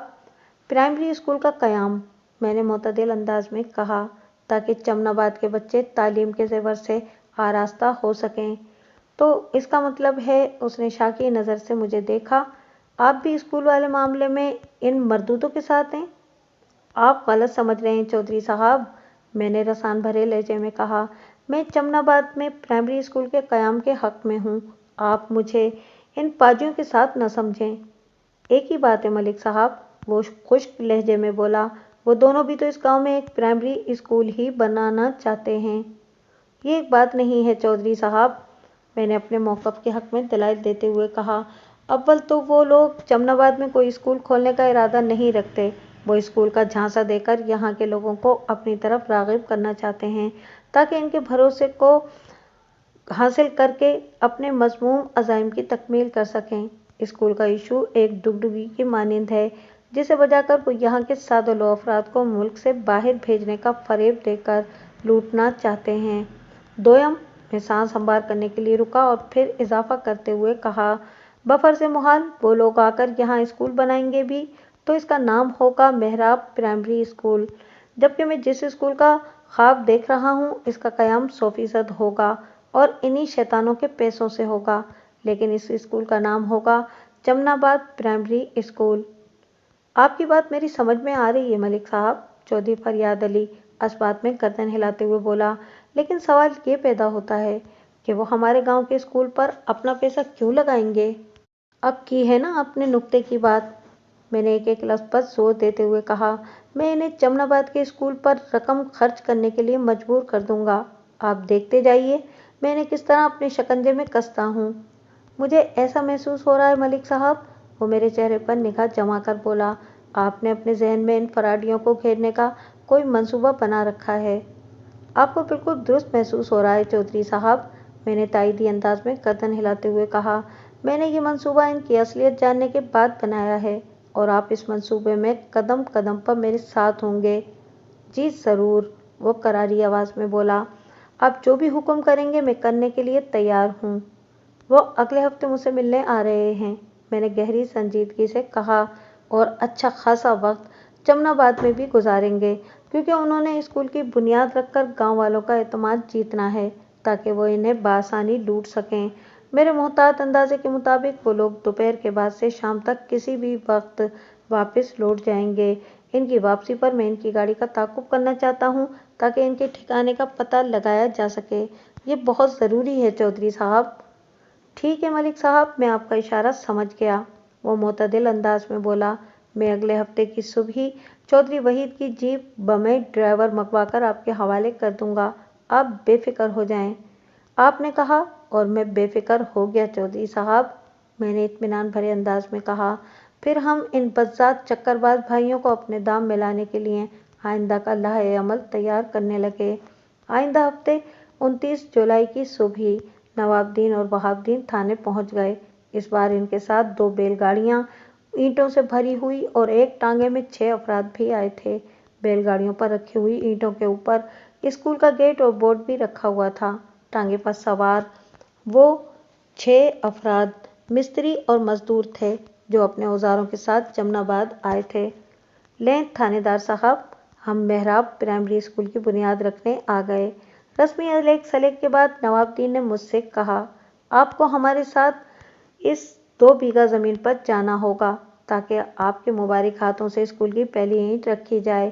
یہ ہمارے لیے بڑے اعزاز اور سعادت کی بات ہوگی۔ ان کے ساتھ آنے والے تمام لوگ تھانے کی حدود سے باہر ہی ٹھہرے ہوئے تھے، صرف وہی دونوں مجھ سے ملنے اندر آئے تھے۔ میں نے ایک لمحے کے لیے بھی اپنے چہرے کے تاثرات سے یہ ظاہر نہیں ہونے دیا کہ میں ان کی اصلیت جان چکا ہوں۔ اگر انہیں میری جانکاری کا ذرا سا بھی شبہ ہو جاتا تو بنا بنایا کھیل پل بھر میں بگڑ سکتا تھا۔ میں چونکہ کسی بھی قیمت پر ایسے ہونے نہیں دینا چاہتا تھا، اس لیے بھرپور اداکاری کر رہا تھا۔ میری پرفارمنس نے انہیں یقین دلا دیا تھا کہ وہ مجھے بے وقوف بنانے میں کامیاب ہو چکے ہیں، اور یہی میری جیت کی کنجی تھی۔ کیوں نہیں حاجی صاحب، میں نے نواب الدین کی خواہش نما درخواست کے جواب میں کہا، محراب پرائمری اسکول والے پروجیکٹ میں آپ کے ساتھ ہوں، لیکن میں زیادہ دیر تک وہاں رک نہیں سکوں گا۔ آپ جانتے ہیں میرا تھانے میں موجود رہنا کتنا ضروری ہے۔ جی بالکل، وہ سر کو اسپاتی جنبش دیتے ہوئے بولا۔ ہم آپ کا زیادہ وقت نہیں لیں گے۔ آپ کی پیشہ ورانہ ذمہ داریوں کا ہمیں پورا احساس ہے تھانے دار صاحب۔ تو ٹھیک ہے، آپ لوگ نکلیں، میں نے فیصلہ کن انداز میں کہا۔ میں بھی 10-15 منٹ میں وہاں پہنچتا ہوں۔ وہ میرا شکریہ ادا کر کے کمرے سے نکل گئے۔ ان کے باجماعت روانہ ہونے کے بعد میں نے چودھری وحید کے ڈرائیور ریاست علی کو اپنے پاس بلا لیا۔ چودھری فریاد علی نے 4 وہیل ڈرائیو جیپ اور ڈرائیور صبح تھانے بھیج دیا تھا۔ ریاست میرے پاس آیا تو میں نے اسے بیٹھنے کے لیے کہا اور پھر پوچھا، کیا تم نے سلور کلر کی فورڈ کار کو اچھی طرح دیکھ لیا ہے جس میں ابھی 2 بندے بیٹھ کر روانہ ہوئے ہیں؟ جی بالکل، میں نے اس کار کو اپنے ذہن میں محفوظ کر لیا ہے، اس نے پر اعتماد انداز میں جواب دیا۔ اس گاڑی پر سیالکوٹ کی نمبر پلیٹ لگی ہوئی ہے۔ بالکل صحیح پہچانا۔ میں نے توصیفی نظر سے اس کی طرف دیکھا اور پھر پوچھا، تم نے اپنی جیپ کو چھپا کر کھڑا کیا ہوا ہے نا؟ کہیں ان لوگوں کی جیپ پر نگاہ تو نہیں پڑی؟ جب کانسٹیبل بصیر نے مجھے کاغذ پر لکھ کر بتایا تھا کہ سلور کلر فورڈ کار کا نمبر SLT 74 ہے تو میں اسی وقت سمجھ گیا تھا کہ اس کار کی رجسٹریشن ضلع سیالکوٹ کی ہے، لیکن اس وقت میں نے کار کی نمبر پلیٹ کو کوئی اہمیت نہیں دی تھی، کیونکہ کسی بھی شہر کی رجسٹرڈ گاڑی کو پورے ملک میں کہیں بھی چلایا جا سکتا ہے۔ مگر اب صورتحال بدل چکی تھی۔ ان بدخصلت بھائیوں کے کالے کرتوت میرے سامنے عیاں ہو چکے تھے، لہٰذا ذرا سی باتوں کو نوٹ کرنا ضروری ہو گیا تھا۔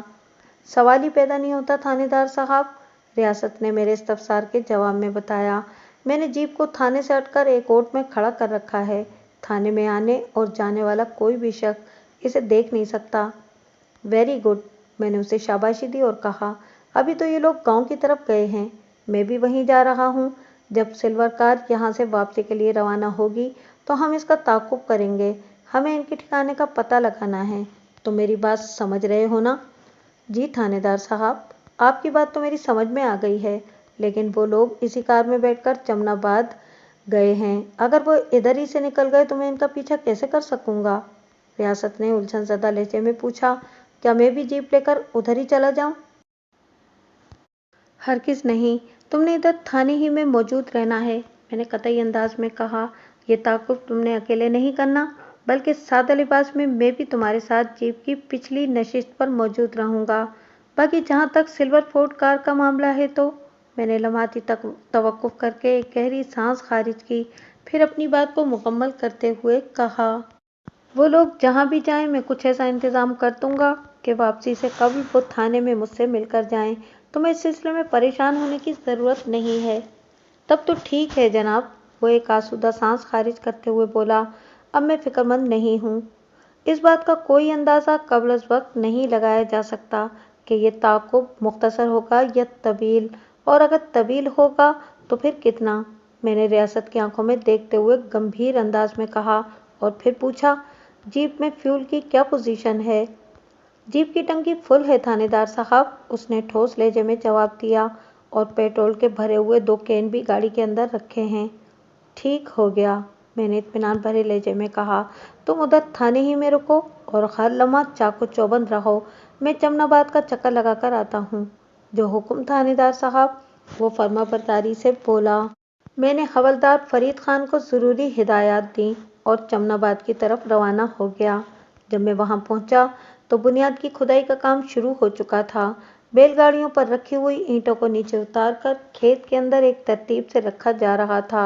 लफ्ज़ खेत मैंने इसलिए इस्तेमाल किया कि वो 2 बीघा ज़मीन एक खेत का ही हिस्सा हुआ करती थी और अब बुनियाद की चौहद्दी खिंच जाने के बाद वो एक प्राइमरी स्कूल बनने जा रही थी।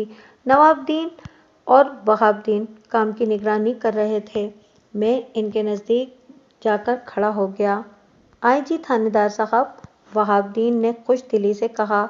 हम आप ही का इंतज़ार कर रहे थे। नवाबुद्दीन ज़मीन की तरफ इशारा करते हुए बोला, बस थोड़ी सी बुनियाद खुद जाए तो फिर हम आपके हाथ से इस स्कूल की पहली ईंट रखवाकर तामीर का आगाज़ कर देंगे। कि आप दोनों भाइयों के लिए बड़ी खुशी और फ़ख्र की बात होगी कि आज आपके अब्बा जी का ख्वाब शर्मिंदा ताबीर होने जा रहा है। मैंने अपनायत भरे अंदाज में कहा, कुछ ना पूछें जनाब, आज तो हमारी खुशी का कोई ठिकाना ही नहीं। नवाबुद्दीन ने पुरमसरत लहजे में कहा, काश अब्बा जी की ज़िंदगी में इनकी ये ख्वाहिश पूरी हो गई होती। वो दोनों भाई अदाकारी में मुझे बड़ी ठीक ठाक टक्कर दे रहे थे। मैंने नवाबुद्दीन की बात के जवाब में कहा, हाजी साहब, अल्लाह ताला का मौत व हयात का अपना एक निज़ाम है। सारे मामलात इसके मुताबिक ही होते हैं। मैं तो आप दोनों भाइयों को बहुत ही खुशकिस्मत समझता हूँ कि आप अपनी ज़िंदगी में मेहराबुद्दीन मरहूम की ख्वाहिश की तकमील करने का एजाज़ हासिल कर रहे हैं। जब तक ये स्कूल कायम व दायम रहेगा, इसका अजर व सवाब आपके मरहूम अब्बा जी को मिलता रहेगा। आमीन, वहाबुद्दीन ने बावाज़ बुलंद कहा। अल्लाह आपकी ज़बान मुबारक करे थानेदार साहब। इसी वक्त एक भट्टा मजदूर हमारे करीब आया और फिर नवाबुद्दीन से मुखातिब होते हुए बोला, जनाब, दोनों बैलगाड़ियों की ईंटें तो हमने उतार दी हैं। अब बताएं हमारे लिए क्या हुक्म है। दोनों बैलगाड़ियां और उसके साथ आने वाले मजदूरों का ताल्लुक ईंटों के उस भट्टे से था जहां से वो लोग आए थे। नवाबुद्दीन ने आवाज़ देकर हेड राजमिस्त्री को अपने पास बुला लिया और पूछा, जैसा कि मैंने तुम्हें बताया था कि स्कूल की बुनियादों को ज़मीन से 2 फीट ऊपर उठाना है और गेट वाली दीवार की चुनाई गेट की ऊंचाई तक लाजमी होगी। तुम ज़रा हिसाब लगाकर बताओ कि इस काम के लिए ये ईंटें काफ़ी होंगी या और मंगवाना पड़ेंगी। हाजी साहब, मेरे ख्याल से आप 2 बैलगाड़ियां और मंगवा लें। इस मिस्त्री ने अपनी माहिराना राय दी। अगर फिर भी कोई कमी रह गई तो दोबारा मंगवा लेंगे। ये काम 3-4 दिन तो चलेगा ही। नवाबुद्दीन ने भट्टा मजदूर से कहा, तुम लोग एक फेरा और लगा लो। इसके बाद भी अगर ज़रूरत पड़ी तो मिस्त्री भट्टे पर आकर बता देगा। वो मजदूर ठीक है जनाब कहते हुए वहाँ से चला गया। नवाबुद्दीन ने अपने मिस्त्री से कहा, थानेदार साहब बहुत ही मसरूफ़ और ज़िम्मेदार इंसान हैं। ये स्कूल की पहली ईंट अपने हाथ से रखने के लिए हमारी दरख्वास्त पर यहाँ तशरीफ़ लाए हैं। मुझे बताओ कि और कितना वक्त लगेगा। कोई वक्त नहीं लगेगा हाजी साहब, मिस्त्री ने मुतदिल अंदाज में जवाब दिया। गेट वाली दीवार की बुनियाद खोदी जा चुकी है, गारा भी बिल्कुल तैयार है। आप चाहें तो बिस्मिल्लाह करवा सकते हैं। मैंने नवाबुद्दीन से कहा, हाजी साहब, बिस्मिल्लाह से पहले आउज़ुबिल्लाह भी तो है। उसने चौंक कर मेरी तरफ देखा। मैं समझा नहीं जनाब, आप जहां अपने अब्बा जी की एक देरीना ख्वाहिश पूरी करने जा रहे हैं। मैंने कहा, वहीं पर मेरी भी एक तमन्ना पूरी हो जाए तो इसमें क्या मुज़ायका है। कोई मुज़ायका नहीं थानेदार साहब, वो जल्दी से बोला, आप हमारे लिए एक मोहतरम बुजुर्ग का दर्जा रखते हैं। हुक्म करें, आपके दिल में क्या है।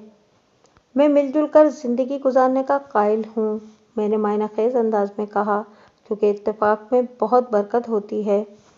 वो तो ठीक है, वह इस बात में सर हिलाते हुए बोला, मगर ये भी तो बताएं जनाब कि ख्वाहिश क्या है। मैं चाहता हूँ कि चमनाबाद के प्राइमरी स्कूल की पहली ईंट रखने के मौके पर यहाँ के चौधरी फरियाद अली भी हमारे साथ यहाँ पर मौजूद हों। मैंने ठहरे हुए लहजे में कहा, इस नेक काम के सिलसिले में इन्हें नज़रअंदाज करना ठीक नहीं होगा। कह तो आप ठीक ही रहे हैं, वो सोचती हुई नज़र से मुझे देखते हुए बोला, लेकिन अगर चौधरी ने यहाँ आकर कोई गड़बड़ कर दी तो। बात को अधूरा छोड़कर उसने सवालिया नज़र से मुझे देखा तो मैंने शाकी लहजे में कहा, लगता है आपको मुझ पर भरोसा नहीं है। कैसी बातें करते हैं आप। वो बौखलाहट आमेज अंदाज में बोला, आप ही के भरोसे पर तो हम यहाँ तक पहुँचने में कामयाब हुए हैं थानेदार साहब, तो फिर आगे भी आंखें बंद करके भरोसा करते चले जाएं। मैंने जोर देकर कहा, चौधरी फरियाद को साथ मिलाकर चलने में आप भाइयों का ज़्यादा फायदा है। फायदे की बात हर किसी को अच्छी लगती है। वो मेरी चाल की गिरफ्त से खुद को बचा ना पाया और इधर उधर देखने के बाद दिलचस्पी भरे लहजे में बोला, कैसा फायदा थानेदार साहब? आपका हज उम्रे का बिजनेस है और रिक्रूटिंग के केस भी करते हैं। मैंने उसकी आंखों में झांकते हुए कहा, क्या मैं गलत कह रहा हूँ? आपने बिल्कुल दुरुस्त फरमाया, वो सरसराती हुई आवाज़ में बोला। मैंने आपको बताया तो था कि उधर लाहौर के रीगल चौक में हमारी हाजी बिरादर के नाम से एक एजेंसी भी है। उसकी ढिठाई पर कुर्बान हो जाने को दिल चाह रहा था, लेकिन ये ऐसा मौका नहीं था। लिहाजा मैंने राजदारी से कहा, ये तो मानते हैं ना कि चमनाबाद आपके बिजनेस के हवाले से बड़ा जरखेज गांव है? जी वो तो है, वो उलझनज़दा लहजे में बोला, लेकिन मैं समझ नहीं पा रहा हूँ कि आपकी इन सब बातों का मतलब क्या है? मतलब बहुत सीधा साधा है हाजी साहब, मैंने उसके चेहरे पर निगाह जमाकर ठहरे हुए लहजे में कहा। मेरे मोहतात अंदाजे के मुताबिक चमनाबाद में 50 ऐसे नौजवान मौजूद हैं जिन्हें रोज़गार के सिलसिले में मुल्क से बाहर जाने का जुनून की हद तक शौक़ है। अलावाज़ी 30 अफराद ऐसे भी हैं जो हज या उम्रे की सादत हासिल करने के मुश्ताक हैं। मैं समझता हूँ कि ये 80 अफराद आपके पक्के गाहक हैं कि नहीं? आप तो बहुत दूर की कौड़ी लाए हैं थानेदार साहब, वो खुशी से मामूल लहजे में बोला। मैंने तो इस बारे में सोचा भी नहीं था। इसकी मासूमियत भरी अदाकारी पर मैं अश कर उठा।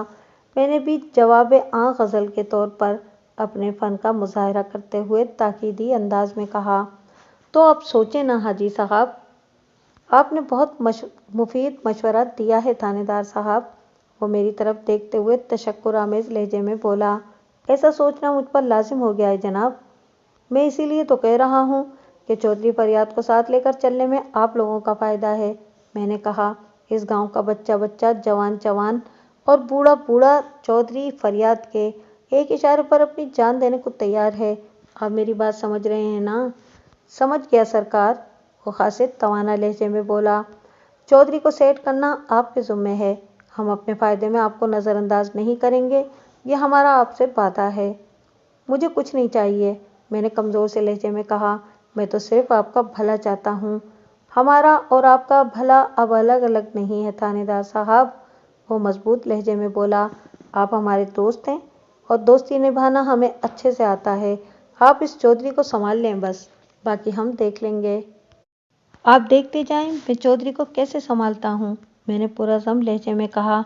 मैं खुद चौधरी को हवेली से लेकर यहाँ आता हूँ। अब आप तेल देखें और तेल की धार देखें। ठीक है, आप जाएं, वो खुश होकर बोला। जब तक मैं यहाँ के मामलात को देखता हूँ। मैं हवेली की जानिब बढ़ गया। मैंने नवाबदीन के दिमाग में जो खलबली मचाई थी, उसके ज़ेर असर वो सारे काम छोड़कर इस वक्त सिर्फ 80 को 5000 से ज़रब देकर चमनाबाद से हासिल होने वाली 4 लाख की रकम के बारे में सोच रहा होगा। और ये भारी रकम इन लोगों को मेरे तवस्सुत और ताउन से हासिल होने वाली थी, लिहाजा वो मेरे फ़ायदे को भला कैसे भूल सकते थे? इन कमबख्तों को बिल्कुल अंदाज़ा नहीं था कि ये सारा खटराक तो मैंने महज इन्हें शिकार करने के लिए फैलाया था, और वो अहमक समझ रहे थे कि चमनाबाद की शिकारगाह में बआसानी 80 इंसानों का शिकार कर लेंगे। हर इंसान अपने अंदाज में सोचता है और कोई किसी की सोच पर पहरा नहीं बिठा सकता। जीत इसी की होती है जो अपनी सोच में मद्दे मुकाबिल से 4 हाथ आगे होता है। मैंने हवेली पहुंचकर चौधरी फरियाद अली को ताज़ा तरीन सूरत हाल से आगाह किया तो वो मेरे साथ जाए बकुआ पर जाने के लिए तैयार हो गया। रास्ते में हमारे दरमियान गुफ्तगू का सिलसिला भी जारी रहा। आपने तो बड़ी ज़बरदस्त चाल चली है मलिक साहब, चौधरी ने जोश भरे लहजे में कहा। 4 लाख कोई मामूली रकम नहीं होती जनाब। आपने इन पाजी बिरादरान को बड़ा सुहाना ख्वाब दिखा दिया है। मैंने नवाबदीन को जो ख्वाब दिखाया है, इसमें रंग आपने भरने हैं चौधरी साहब, मैंने मायना खेज अंदाज में कहा। इस मिशन में आपका भी बड़ा अहम किरदार है जनाब अली। वो कैसे भला? वो चौंके हुए लहजे में बोला। स्कूल की तामीर के सिलसिले में पहली ईंट रखने की रस्म अदा हो जाए, इसके बाद आपने अपनी नेक ख्वाहिशात का इजहार करके वापस हवेली आ जाना है। मैंने इसे अपने मंसूबे की तफसील से आगाह करते हुए कहा। जैसा कि आप जानते हैं, मैंने आज इन फराडियों का खुफिया ताक़ुब करके इनके ठिकाने का सुराग लगाना है। ये बहुत ज़रूरी है। इसके बाद का खेल कुछ इस तरह से होगा। लम्हाती तवक्कुफ करके मैंने एक गहरी सांस ली, फिर अपनी बात को आगे बढ़ाते हुए कहा, अगली मुलाकात पर वो दोनों मुझसे इन 80 अफराद के टॉपिक पर बात करेंगे जिनसे इन्हें 4 लाख रुपए की आमदनी होने वाली है कि नहीं? इस जमाने के 4 लाख रुपए आज के अगर 1 अरब नहीं तो कई करोड़ जरूर समझ लें। बहरहाल चौधरी ने मेरे इस्तफसार के जवाब में कहा, बिल्कुल जनाब, वो प्राइमरी स्कूल के क़याम की आड़ में अपने जिस मकसद से चमनाबाद आए हैं, इसे भला फरामोश कैसे करेंगे? ये तो इनका मकसद हयात है। जी, मैं भी ऐसा ही समझता हूँ चौधरी साहब, मैंने ठहरे हुए अंदाज में कहा। मैं इन्हें यकीन दिला दूंगा कि इनका ये काम आपकी मर्जी के बगैर मुमकिन ही नहीं, क्योंकि चमनाबाद का कोई भी वसनीक आपके हुक्म से इनकार नहीं कर सकता। अगर आप कहेंगे तो ये 80 अफराद अपने अपने काम के लिए 5-5 हज़ार रुपये निकाल कर इनके हाथ पर रख देंगे। ये सुनते ही इनकी राल टपकने लगेगी और वो मुझसे दरख्वास्त करेंगे कि मैं आपको ऐसा करने के लिए रजामंद करूं। वो मुझे इस ब्लाडी बिजनेस में फ़ायदे का लालच तो दे ही चुके हैं, लिहाजा इन्हें मुझसे ये कभी उम्मीद होगी कि मैं झटपट इनका ये काम कर दूंगा। मैं इनसे कहूँगा कि ठीक है, मैं आपसे बात करता हूँ, बस इसके बाद आपका काम शुरू हो जाएगा। मेरे किरदार की वजाहत भी तो करें मलिक साहब, वही जान आमेज लहजे में बोला। मैं आपसे इन दोनों भाइयों की एक भरपूर मीटिंग कराऊंगा और इस मीटिंग में मैं खुद भी शरीक हूँगा ताकि सनद रहे और बवक्त ज़रूरत काम आए। मैंने मुतदिल अंदाज में कहा, आपने सारी बात सुनने के बाद एक शर्त आयद कर देना है। कैसी शर्त मलिक साहब? उसने सवालिया नज़र से मुझे देखा। यही कि, मैंने वजाहत करते हुए कहा, आप इन 80 अफराद से पैसे दिलवाने की जिम्मेदारी लेते हैं, लेकिन ये काम आप उस वक्त करेंगे जब प्राइमरी स्कूल की इमारत तैयार हो जाएगी। इससे 2 फ़ायदे हासिल होंगे। मैंने ज़रा देर को रुककर एक आसूदा सांस ली, फिर अपनी बात पूरी करते हुए कहा, नंबर 1, आपकी गारंटी के बाद वो लोग चमनाबाद के इन 80 अफराद से बराह रास्त मिलने की ज़रूरत महसूस नहीं करेंगे। ये इन 80 अफराद के हक़ में बेहतर होगा। और नंबर 2, 4 लाख रुपए की हिरस में वो लोग चंद हज़ार अपनी जेब से लगाकर स्कूल का काम मुकम्मल करा देंगे। ये इनके लिए घाटे का सौदा नहीं होगा और हमारा तो हर सूरत में फ़ायदा ही फ़ायदा है। जब हमारा मकसद पूरा हो जाएगा तो मैं इन्हें हवालात में डालकर जड़ानवाला की पुलिस को खबर कर दूंगा कि इनके मफरूर मुजरिम मेरी कस्टडी में हैं। अल्लाह अल्लाह खैर सल्ला। मलिक साहब, वो सरसराती हुई आवाज़ में बोला, आपकी खोपड़ी में तो कमाल का दिमाग है। चौधरी के चेहरे के तासुरात से मुझे ये अंदाज़ा लगाने में कोई दिक्कत महसूस नहीं हुई कि उसने मेरे दिमाग की तारीफ करते हुए शैतान की जगह कमाल का इस्तेमाल किया था। मैंने भी बड़ी सादगी से कह दिया, बस चौधरी साहब, ये सब पुलिस डिपार्टमेंट की सर्विस की बरकत से है, वरना मैं तो एक सीधा साधा इंसान हूँ। हम बातें करते हुए जाए वकुआ पर पहुँच गए। नवाबुद्दीन और वहाबुद्दीन हमारा ही इंतज़ार कर रहे थे।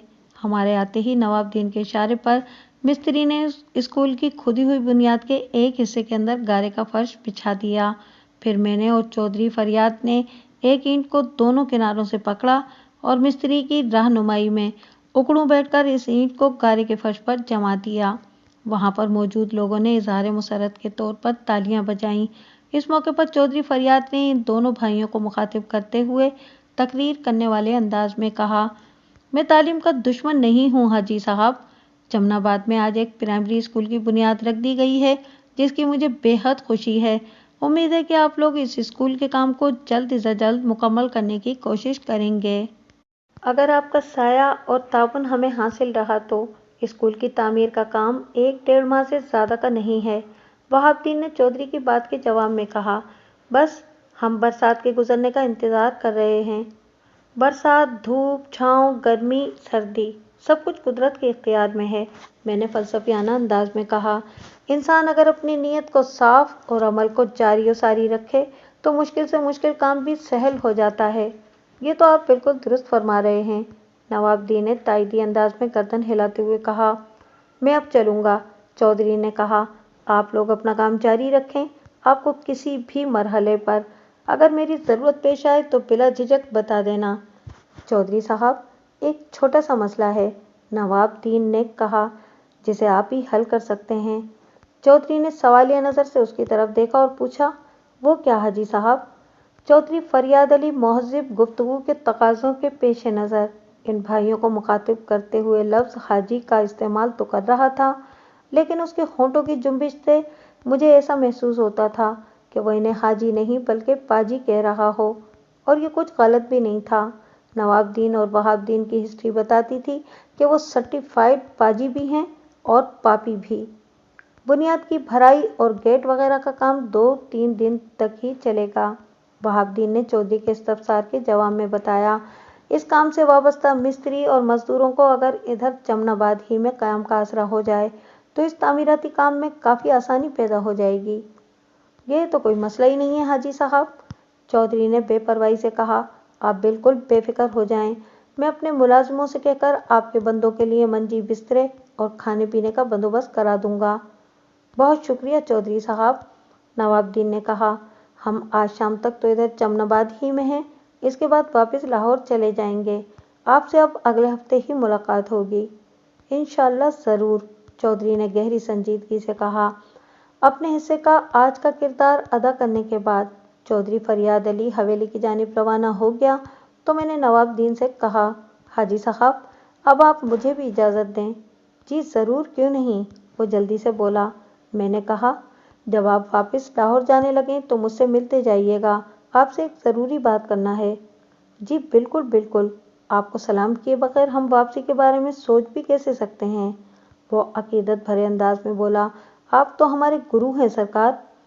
मैंने अपने नाखलफ नाहंजार चेलों को खुदाफिज कहा और थाने की जानिब रवाना हो गया। मैं अवामी लिबास में मलबूस 4 व्हील ड्राइवर जीप में मौजूद था। सर पर मैंने पी कैप पहन ली थी और आंखों पर सन ग्लासेस थे।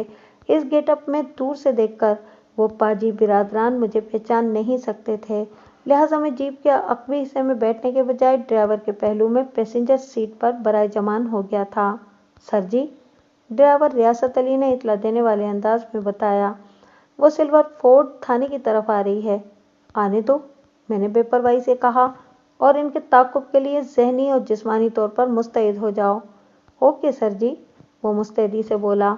आज दिन में जब मैं नवाबुद्दीन एंड वहाब से रुखसत होकर थाने की तरफ आया था तो मैंने इन्हें बताया था कि मैं इनसे कोई ज़रूरी बात करना चाहता हूँ, लिहाजा वो लाहौर वापसी से पहले मुझसे मुलाकात करते जाएं। ये दरअसल मेरी एक सोची समझी चाल थी। मैं चाहता था कि वो थाने को ज़रूर टच करें ताकि मैं इनके ताक़ुब में रवाना हो सकूं। मैंने हवलदार फरीद खान को हिदायत कर दी थी कि जब वो लोग मुझसे मिलने थाने आएँ तो वो इनसे कह दे कि साथ वाले गांव में कत्ल की एक वारदात हो गई है, लिहाजा मुझे इमरजेंसी में वहाँ जाना पड़ेगा। अब इन भाइयों से आइंदा हफ्ते ही मुलाकात हो सकेगी वगैरह वगैरह। यकीनन हवलदार ने मेरी हिदायत के मुताबिक उन्हें हैंडल कर लिया था, इसीलिए वो थाने में दाखिल होने के 1 मिनट बाद ही बाहर निकल आए थे। वो फिर अपनी कार में बैठकर वहाँ से रवाना हो गए थे। जीटी रोड पर उनका रुख लाहौर की जानिब था। रियासत ने भी अपनी जीप उनके ताक़ुब में डाल दी। रियासत अली, मैंने ड्राइवर से मुखातिब होते हुए कहा, इन लोगों को अपने ताक़ुब का एहसास नहीं होना चाहिए, वरना सारा खेल बिगड़ कर रह जाएगा। आप बिल्कुल बेफिक्र हो जाएं सर जी, वो मजबूत लहजे में बोला। मुझे इस काम का खासा वसी तजुर्बा है। इसके जवाब ने मुझे चौंका दिया और मैं पूछे बिना न रह सका, क्या चौधरी वहीद तुमसे लोगों के ताक़ुब का काम ही कराता रहता है? ये बात नहीं है सर जी, वो वजाहत करते हुए बोला। असल में चौधरी वहीद साहब को शिकार का शौक़ है, इसलिए वो अपना ये शौक़ पूरा करने के लिए अक्सर जंगल बेले की तरफ जाते रहते हैं, और जाहिर है मैं भी इनके साथ ही होता हूँ। उसने लम्हाती तवक्कुफ़ किया और फिर अपनी बात को आगे बढ़ाते हुए बोला, ये लोग तो अपनी कार में हैं और सफ़र जीटी रोड का है, जिस पर इक्का दुक्का ट्रैफिक भी नज़र आ रहा है, लिहाजा शक का तो सवाल ही पैदा नहीं होने दूंगा सर जी। मैंने तो जंगल में इसी जीप से बग़ैर आहट पैदा किए शातिर जानवरों का ताक़ुब किया है जनाब। वेरी गुड, मैंने तारीफ़ी अंदाज में कहा। रियासत अली, तुम तो बड़े काम के आदमी हो भाई। ये क्या सर जी, रियासत की उलझन भरी आवाज़ मेरी समाज से टकराई। आपने तो बताया था कि ये लोग लाहौर जाएंगे, मगर वो तो नहर के साथ मुड़ रहे हैं। ड्राइवर के तवज्जो दिलाने पर मैंने विंड स्क्रीन के पार देखा तो इसकी इत्तला दुरुस्त नजर आई। नहर अपर चनाब पर पहुंचकर सिल्वर फोर्ड बाएं जानिब मुड़ रही थी। यह नहर के किनारे का कच्चा रास्ता था। ये तो वाज़ेह हो गया कि सरे दस्त वो लोग लाहौर नहीं जा रहे थे। میں نے ریاست علی سے کہا۔ محفوظ فاصلہ رکھ کر ان کا تعاقب جاری رکھو۔ وہ توانا آواز میں بولا، اوکے سر جی۔ میں نے پچھلے دنوں لاہور جا کر ان دونوں بھائیوں کے حوالے سے جو ریسرچ کی تھی، اس کی روشنی میں مجھے اس بات کا تو یقین تھا کہ وہ لاہور نہیں جائیں گے۔ وہ کسی بھی قیمت پر جڑان والا کا رخ بھی نہیں کر سکتے تھے۔ میں تو صرف یہ معلوم کرنا چاہتا تھا کہ وہ آج کل کہاں رہائش پذیر ہیں، اور یہ تعاقب اسی سلسلے میں تھا۔ چور کے گھر تک پیچھا کرنا قانون کے تقاضوں میں سے ایک ہے۔ میں بھی فی الحال یہی تقاضا نبھا رہا تھا۔ نہر کے اگلے پل سے وہ لوگ بائیں جانب کچے ایمن آباد روڈ پر مڑ گئے۔ یہ سڑک اگرچہ کچی تھی مگر خاصی کشادہ اور صاف تھی۔ قیام پاکستان سے پہلے اور کافی عرصے بعد تک بھی اس سڑک پر گھوڑوں کی ریس ہوا کرتی تھی، اور اسی مناسبت سے اس سڑک کا نام گھوڑا دوڑ روڈ بھی مشہور ہو گیا تھا۔ آج کل اسے اپروچ روڈ کا جدید نام دیا گیا ہے۔ ہم پاجی برادران کی کار کا تعاقب کرتے ہوئے کھیتوں کے بیچوں بیچ سفر کر رہے تھے۔ وہ شام کا وقت تھا۔ گرمی کی شدت میں کمی واقع ہو چکی تھی، جس کا بنیادی سبب ہوا کا چلنا تھا۔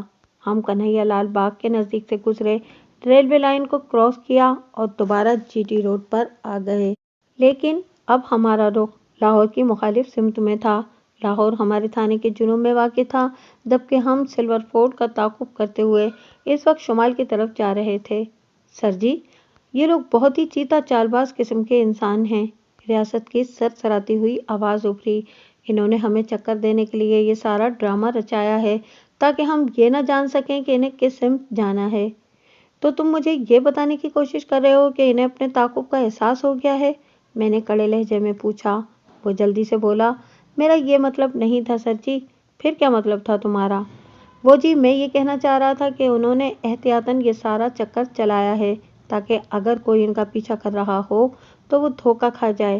وہ وضاحت کرتے ہوئے بولا، وہ نہیں چاہتے کہ کوئی ان کے ٹھکانے تک رسائی حاصل کرے، اسی لیے وہ اتنی زیادہ احتیاط برت رہے ہیں سر جی۔ ہاں بھائی، تمہاری اس بات سے تو مجھے مکمل اتفاق ہے کہ وہ لوگ خاصے شاطر پن سے کام لے رہے ہیں۔ میں نے ونڈ اسکرین کے پاس سلور فورٹ کو تکتے ہوئے کہا۔ اب ذرا تم یہ اندازہ لگانے کی کوشش کرو کہ وہ جانا کہاں چاہتے ہیں، مطلب ان کی منزل کہاں ہے۔ یکایک اندھیرا پھیلنے لگا اور یہ تعاقبی سرگرمیوں کے لیے خاصا مفید اور تعاون خیز تھا۔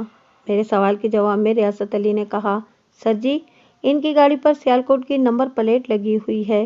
میرے اندازے کے مطابق وہ ریلوے اسٹیشن کے پاس سے دائیں جانب مڑ جائیں گے، کیونکہ وہ سڑک سیدھی سیالکوٹ جاتی ہے۔ ان کی منزل سیالکوٹ یا اس کے گرد و نواح کا کوئی علاقہ ہو سکتا ہے۔ تکنیکی اعتبار سے تمہارا تجزیہ کافی درست معلوم ہوتا ہے ریاست علی۔ میں نے سلور فورٹ کار کو اپنی نگاہ میں رکھتے ہوئے کہا، دیکھتے ہیں عملاً تم کہاں تک صحیح ثابت ہوتے ہو۔ جب سلور فورٹ ریلوے اسٹیشن سے کافی آگے نکل گئی تو ریاست قدرے مایوس ہو گیا۔ پھیکے لہجے میں بولا، سر جی، میرا اندازہ تو غلط ہو گیا۔ یہ لوگ تو آگے ہی آگے جا رہے ہیں۔ پتہ نہیں ان کا پنڈی جانے کا ارادہ ہے یا پشاور۔ ریاست علی، مایوسی اللہ کے ناپسندیدہ کاموں میں سے ایک ہے، اسی لیے اسے گناہ کہا گیا ہے۔ میں نے ٹھہرے ہوئے لہجے میں کہا، تم ہمت جوان اور حوصلہ بلند رکھو۔ پنڈی اور پشاور سے پہلے جہلم، لالا موسیٰ، کھاریاں، گجرات اور وزیر آباد بھی آئیں گے۔ اگر ان لوگوں کی منزل بقول تمہارے سیالکوٹ ہی ہے تو یہ وزیر آباد سے بھی روٹ بدل کر سیالکوٹ جا سکتے ہیں۔ کیا خیال ہے؟ میں غلط تو نہیں کہہ رہا ہوں؟ نہیں سر جی، وہ نفی میں گردن ہلاتے ہوئے بولا، آپ بالکل ٹھیک کہہ رہے ہیں۔ جی ٹی روڈ سے سیالکوٹ جانے کے لیے وزیر آباد بھی ایک اچھا پوائنٹ ہے۔ راہ والی، گکھڑ منڈی وغیرہ کو پیچھے چھوڑ کر ہم نے سلور فورٹ کا تعاقب جاری رکھا۔ اب اندھیرا چہار سو پھیل چکا تھا۔ یہ ہمارے حق میں بہتر تھا۔ اس تاریکی کی آڑ میں ہم زیادہ محفوظ طور پر پاجی برادران کا تعاقب کر سکتے تھے۔ ہم وزیر آباد پہنچ گئے، لیکن حیرت انگیز طور پر وہ لوگ سیالکوٹ کا رخ کرنے کے بجائے وزیر آباد شہر میں داخل ہو گئے۔ آج کے مقابلے میں اس زمانے کا وزیر آباد شہر ایک قصبہ نما ہی ہوا کرتا تھا۔ ہم نے نہایتی ہوشیاری اور احتیاط کے ساتھ سلور فورٹ کار کا پیچھا پکڑے رکھا اور بالآخر اپنی مراد کو پا لیا۔ پاجی برادران کی کار ایک الگ تھلگ بنے ہوئے مکان کے سامنے رک گئی۔ مذکورہ مکان خاصا بڑا تھا اور کسی کوٹھی سے مشابہ تھا۔ ہم نے کافی دور اپنی جیپ کو ایک اندھیرے مقام پر روک لیا۔ یہاں سے ہم ان کی کار کو بسہولت دیکھ سکتے تھے۔ لیکن وہ لوگ ہمیں یا ہماری جیپ کو قطعاً دیکھنے کی پوزیشن میں نہیں تھے۔ میں نے دیکھا کہ وہاب الدین کار سے نکلا اور محتاط انداز میں گرد و پیش کا جائزہ لینے کے بعد کوٹھی کے گیٹ کی جانب بڑھ گیا۔ گیٹ بند تھا اور یقیناً اس پر تالا بھی لگا ہوا تھا، کیونکہ میں واضح طور پر دیکھ رہا تھا کہ گیٹ کے قریب پہنچ کر وہاب الدین نے اپنی جیب میں ہاتھ ڈال کر کچھ نکالا تھا، جو میرے اندازے کے مطابق اس گیٹ کے تالے کی چابی ہو سکتی تھی۔ اگلے ہی لمحے میرا اندازہ درست ثابت ہوا، کیونکہ وہاب الدین نے کوٹھی کا گیٹ کھول دیا تھا۔ پھر میں نے نواب الدین کو اپنی کار کو کوٹھی کے اندر لے جاتے دیکھا۔ جب گاڑی اندر پہنچ گئی تو وہاب الدین گیٹ پر نمودار ہوا۔ اس نے ایک مرتبہ پھر احتیاطاً دائیں بائیں نگاہ دوڑائی، پھر مطمئن ہونے کے بعد گیٹ بند کر دیا۔ جی، لگتا ہے کہ کوٹھی میں ان دونوں کے سوا اور کوئی بندہ بشر موجود نہیں ہے، ریاست نے اظہار خیال کرتے ہوئے کہا۔ تمہیں ایسا کیوں لگتا ہے؟ میں نے پوچھا۔ اگر اندر اور کوئی موجود ہوتا تو گیٹ کھولنے ضرور آتا، اس نے کہا۔ ان لوگوں نے سارا کام اپنی مدد آپ کے تحت ہی کیا ہے، اس سے میں نے اندازہ لگایا کہ اس کوٹھی میں اور کوئی نہیں ہے۔ تمہاری بات میں وزن تو ہے ریاست علی، میں نے مذکورہ کوٹھی کو اپنی نگاہ میں رکھتے ہوئے ڈرائیور سے کہا۔ اب تمہارے اس اندازے کی تصدیق بھی تو کرنا ہوگی۔ وہ کس طرح سر جی؟ اس نے حیرت بھرے لہجے میں پوچھا۔ میں نے چاہے جتنا بھی بھیس بدل رکھا ہو، لیکن وہ مجھے شکل سے اچھی طرح پہچانتے ہیں۔ میں نے سوچ میں ڈوبے ہوئے لہجے میں کہا، لہٰذا تمہیں وہاں جا کر چیک کرنا ہوگا۔ کیا چیک کرنا ہے سر جی؟ اس نے حیرت بھرے لہجے میں پوچھا۔ تم جا کر ان کے گیٹ پر دستک دو گے، میں نے سمجھانے والے انداز میں کہا۔ یقیناً تمہاری دستک سن کر ان میں سے کوئی باہر نکلے گا، تم اس سے کسی فرضی شخص کے گھر کا پتہ پوچھ لینا، جیسا کہ عبدالرحمن جٹ، احمد نواز گوندل، ملک ابرار حسین وغیرہ وغیرہ۔ بڑی اچھی ترکیب ہے سر جی، وہ سراہنے والے انداز میں بولا۔ میں وہاں جا کر ٹرائی کرتا ہوں، پھر دیکھتے ہیں انہی میں سے کوئی گیٹ کھولتا ہے یا پھر کوئی تیسرا بندہ۔ ٹھیک ہے، شاباش، میں نے معتدل انداز میں کہا۔ تم روانہ ہو جاؤ۔ ریاست علی جیپ سے نکلا اور 10 منٹ کے بعد واپس آ کر ایک عجیب و غریب کہانی سنائی۔ یہ تو میں اپنی آنکھوں سے ہی دیکھ چکا تھا کہ اس کی دستک پر کوٹھی کا گیٹ نہیں کھلا تھا۔ خیر، ریاست نے حیرت بھرے لہجے میں کہا، سر جی وہ تو بہت ہی مکار لوگ ہیں، ہم نے اپنی آنکھوں سے انہیں اور ان کی گاڑی کو کوٹھی کے اندر جاتے دیکھا ہے، مگر وہاں گیٹ پر تو ایک بڑا سا تالا جھول رہا ہے۔ ریاست علی، اگر وہ سیدھے سادے شریف النفس انسان ہوتے تو ہمیں چمن آباد سے ان کا تعاقب کرتے ہوئے وزیر آباد آنے کی ضرورت نہیں تھی، میں نے ٹھوس انداز میں کہا۔ یقیناً اس گیٹ کے پیٹ میں کوئی چھوٹا گیٹ بھی ہوگا جسے وہ آمد و رفت کے لیے استعمال کرتے ہوں گے۔ بڑے گیٹ پر موجود تالے سے وہ دیکھنے والوں کو یہ پیغام دینا چاہتے ہیں کہ اس کوٹھی کے اندر کوئی بھی نہیں، اسی لیے انہوں نے تمہاری دستک پر گیٹ کھول کر باہر جھانکنے کی زحمت بھی گوارا نہیں کی۔ آپ بالکل ٹھیک کہہ رہے ہیں سر جی، وہ سر کو اثباتی جنبش دیتے ہوئے بولا۔ میں نے کوٹھی کے گیٹ کے پیٹ میں ایک چھوٹا دروازہ بنا ہوا دیکھا ہے۔ خیر، ہم جس مقصد سے یہاں آئے تھے وہ تو پورا ہو گیا، میں نے ایک بوجھل سانس خارج کرتے ہوئے کہا۔ اس جوڑی کا ٹھکانہ ہمیں معلوم ہو گیا ہے، جب بھی ضرورت محسوس ہوئی ہم اس کوٹھی کے اندر زبردستی گھس کر ان کی گردنیں ناپ لیں گے۔ سر جی، اگر آپ ناراض نہ ہوں تو ایک بات پوچھوں؟ ریاست نے سوالیہ نظر سے مجھے دیکھا۔ پوچھ لو بھائی، میں نے پاجی برادران کی رہائش گاہ کی طرف دیکھتے ہوئے سرسری انداز میں کہا۔ میں تو ان بھائیوں کے بارے میں صرف اتنا ہی جانتا ہوں کہ یہ لوگ چمن آباد میں بچوں کا کوئی اسکول کھولنا چاہتے ہیں، اس نے کہا۔ لیکن آپ اور چودھری فریاد صاحب جس طرح ہاتھ دھو کر ان کے پیچھے پڑے ہوئے ہیں، اس سے تو ایسا محسوس ہوتا ہے کہ یہ کوئی خطرناک مجرم ہے۔ میں جاننا چاہتا ہوں کہ آخر ان کا معاملہ کیا ہے۔ پرائمری اسکول کی تعمیر کا منصوبہ ایک ناٹک ہے، تم اسے میٹھا زہر سمجھ سکتے ہو، میں نے ٹھہرے ہوئے لہجے میں کہا اور پھر وضاحت کرتے ہوئے بولا۔ اس اسکول کی آڑ میں یہ کمینے چمن آباد کے وسنیکوں کا لاکھوں روپیہ ہتھیانا چاہتے ہیں۔ یہ واقعتاً بہت تجربہ کار اور خطرناک قسم کے مجرم ہیں۔ اوہ، تو یہ بات ہے، وہ تشویش بھرے لہجے میں بولا۔ پھر پوچھا، یہ بزاد چمن آباد کے لوگوں کو کس طرح لوٹنے کا ارادہ رکھتے ہیں سر جی؟ یہ میں تمہیں ابھی نہیں بتا سکتا ریاست علی، میں نے صاف گوئی کا مظاہرہ کرتے ہوئے کہا۔ تم اسے میری محکمہ جاتی مجبوری سمجھ لو، لیکن بہت جلد تمہیں سب کچھ پتہ چل جائے گا۔ اگر ان شیطانوں کو گرفتار کرنے کی ضرورت پیش آئی تو اس کارروائی میں تمہیں اپنے ساتھ رکھوں گا۔ وہ خوش ہو گیا اور تشکر آمیز انداز میں بولا، آپ کی بڑی مہربانی سر جی۔ ہم لگ بھگ آدھا گھنٹہ جیپ میں بیٹھے گفتگو کرتے رہے۔ बज़ाहिर मैं रियासत अली के साथ बातचीत कर रहा था, लेकिन मेरा तमाम तर ध्यान इस कोठी पर लगा हुआ था जहाँ पाजी बिरादरान इस वक्त मौजूद थे। मेरी सर्च लाइट्स के मानिंद हरकत करने वाली उकाबी आंखें कोठी के गेट से दीवारों और छत तक हर चीज़ का जायजा ले रही थीं। मैं ये देखना चाहता था कि रियासत की दस्तक के जवाब में वो कोठी का गेट न खोलने के अलावा और कौन सा रिस्पॉन्स दे सकते हैं, लेकिन कोठी के अंदर और बाहर गहरी खामोशी और सन्नाटा ही छाया रहा। अपना इत्मीनान करने के बाद मैं वापस लौट आया। 5 अगस्त बरोज़ हफ्ता नवाबुद्दीन और बहाउद्दीन एक बार फिर मेरे सामने बैठे हुए थे।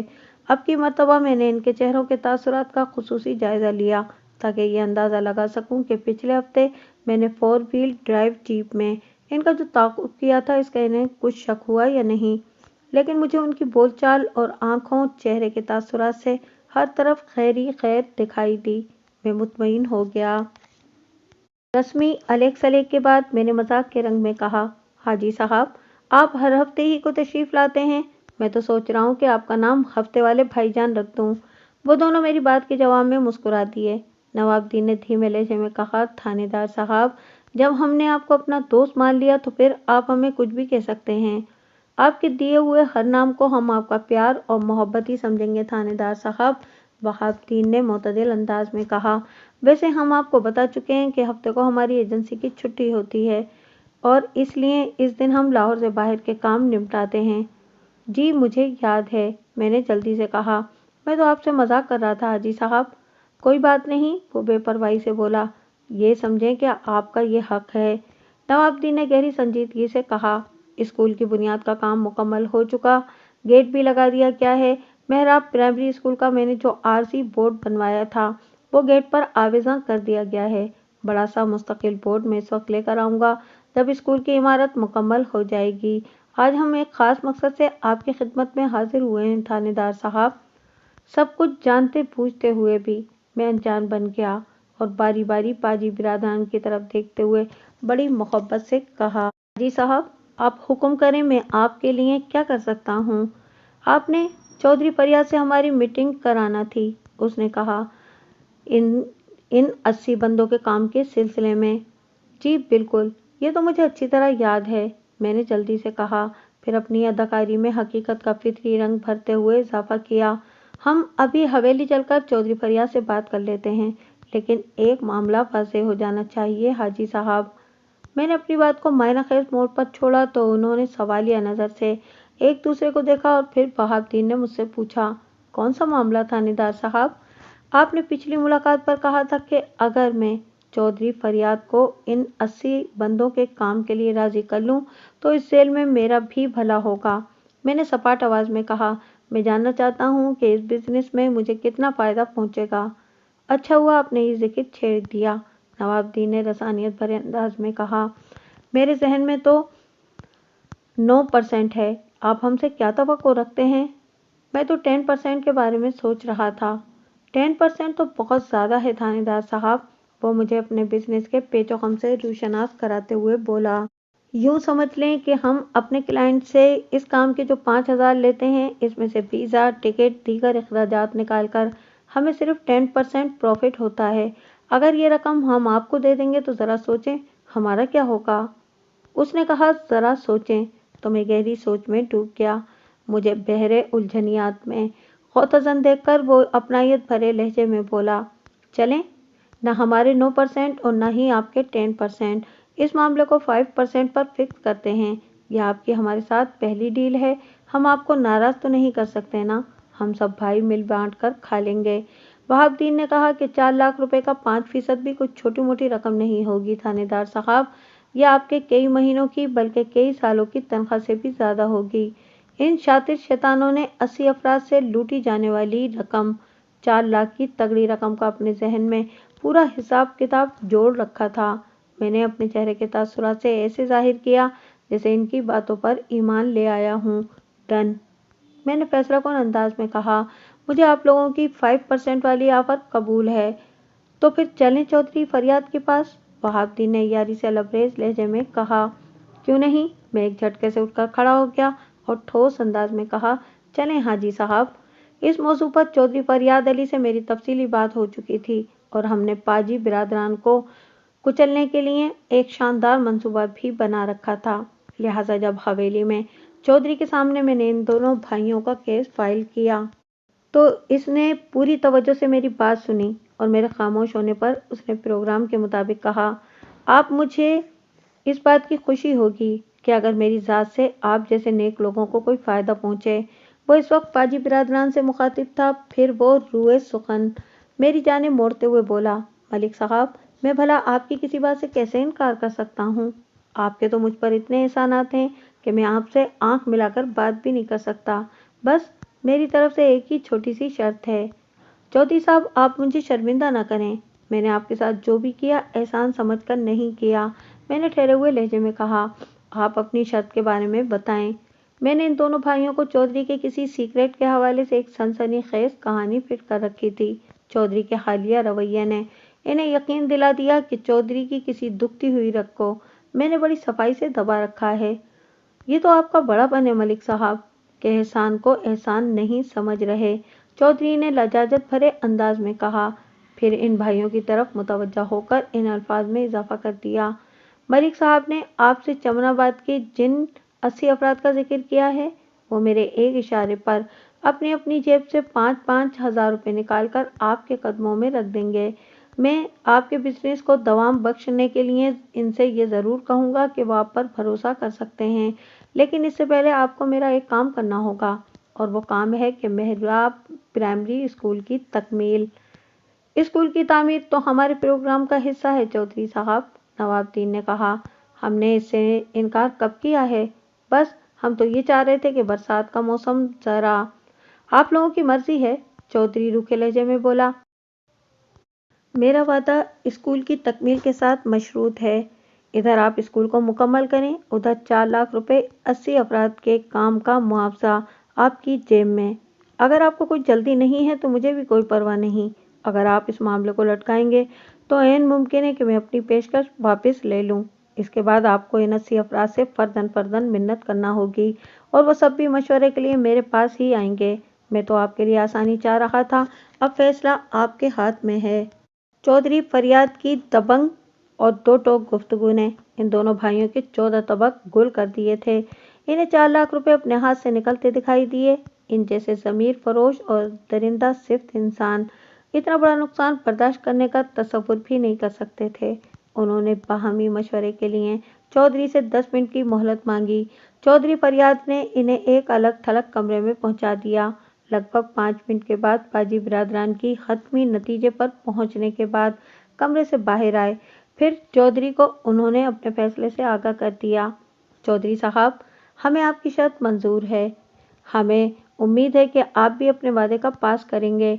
ये किसी नत्थु खैरे की नहीं, चौधरी फरियाद अली की जुबान है हाजी साहब, चौधरी ने ठहरे हुए लहजे में कहा। मैंने मलिक साहब से जो वादा किया है, इससे एक सूत इधर न एक सूत उधर। मेरा कहा हुआ पत्थर पर लकीर के मानिंद है।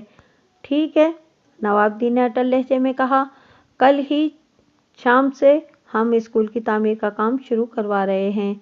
हम तीनों चौधरी की हवेली से बाहर आए तो वहाबुद्दीन ने मुझसे पूछा, थानेदार साहब, मुझे यकीन है कि आपके पास कोई गीदड़ सिंगी है जिसे आप हर नामुमकिन काम को मुमकिन बना लेते हैं।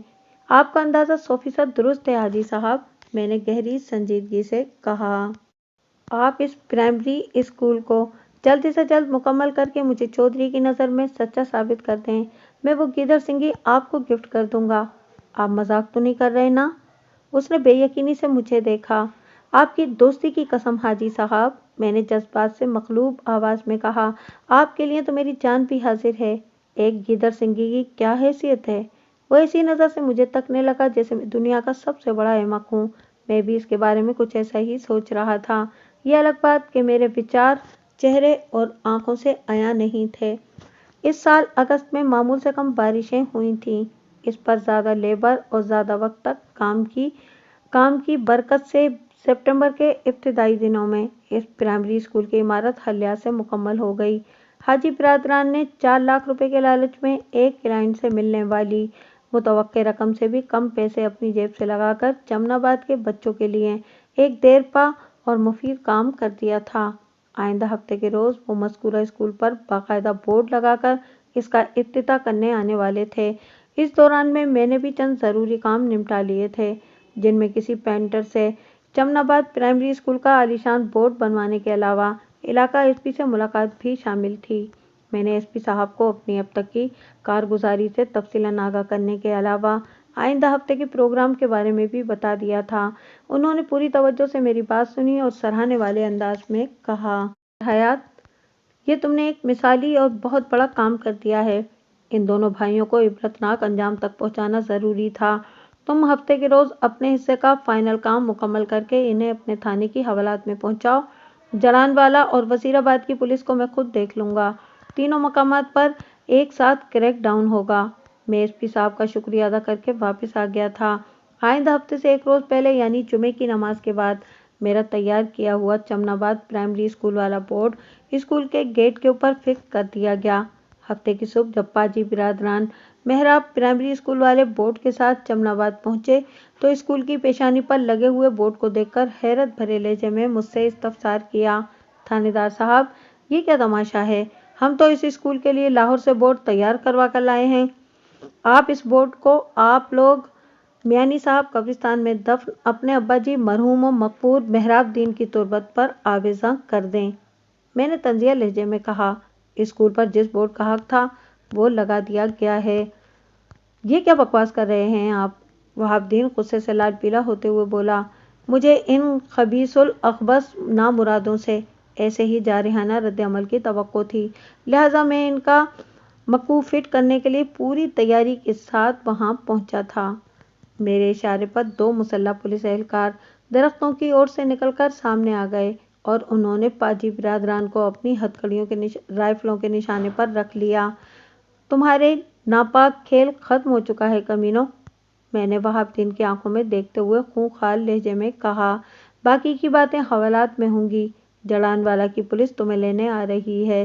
جلان والا کا نام سنتے ہی وہ ایسے خوفزدہ ہوئے جیسے انہوں نے پھن پھیلائے ہوئے کسی زہریلے ناگ کو دیکھ لیا ہو۔ قبل اس کے کہ وہ وہاں سے فرار ہونے کی کوئی ناکام کوشش کرتے، میں نے انہیں آہنی زیور پہنا دیا۔ اس کے بعد چمن آباد کے پولیس اسٹیشن اور وزیر آباد کی اس کوٹھی میں جو ہوا ہوگا وہ اور جلان والا کے تھانے میں جو کچھ ہونے والا تھا، اس کی تفصیل سے آپ بخوبی واقف ہوں گے۔ اتنا بتا دوں کہ وزیر آباد والی کوٹھی کے اندر سے خطیر کرنسی نوٹ اور سونے چاندی کے زیورات بھی برآمد ہوئے تھے۔ وہ کوٹھی پاجی برادران کا ہیڈ کوارٹر تھا، جہاں پر وہ مال حرام کو چھپا کر رکھا کرتے تھے۔ اس واقعے کے 2 روز بعد چودھری فریاد علی نے مجھ سے کہا، ملک صاحب، سب سے زیادہ بھاگ دوڑ ہم نے کی اور ہمارے حصے میں کیا آیا؟ ایک پرائمری اسکول؟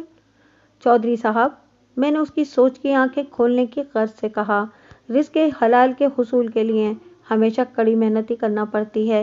اس اسکول کو آپ ایک عمارت نہ سمجھیں، یہ عظیم انسان تیار کرنے کی پہلی درسگاہ ہے جسے ہم نے اپنے عملے پہم سے حاصل کیا ہے۔ یہ ایک عظیم الشان اثاثہ ہے جناب۔ آپ دیکھ لیجیے گا کہ اس اسکول سے تعلیم حاصل کرنے والے بچے ایک دن چمن آباد کا نام پورے پاکستان میں بلکہ پاکستان سے باہر بھی روشن کریں گے۔ وہ لاجواب سا ہو کر رہ گیا۔ بعد ازاں وقت نے میرے کہے کو سچ ثابت کر دیا تھا۔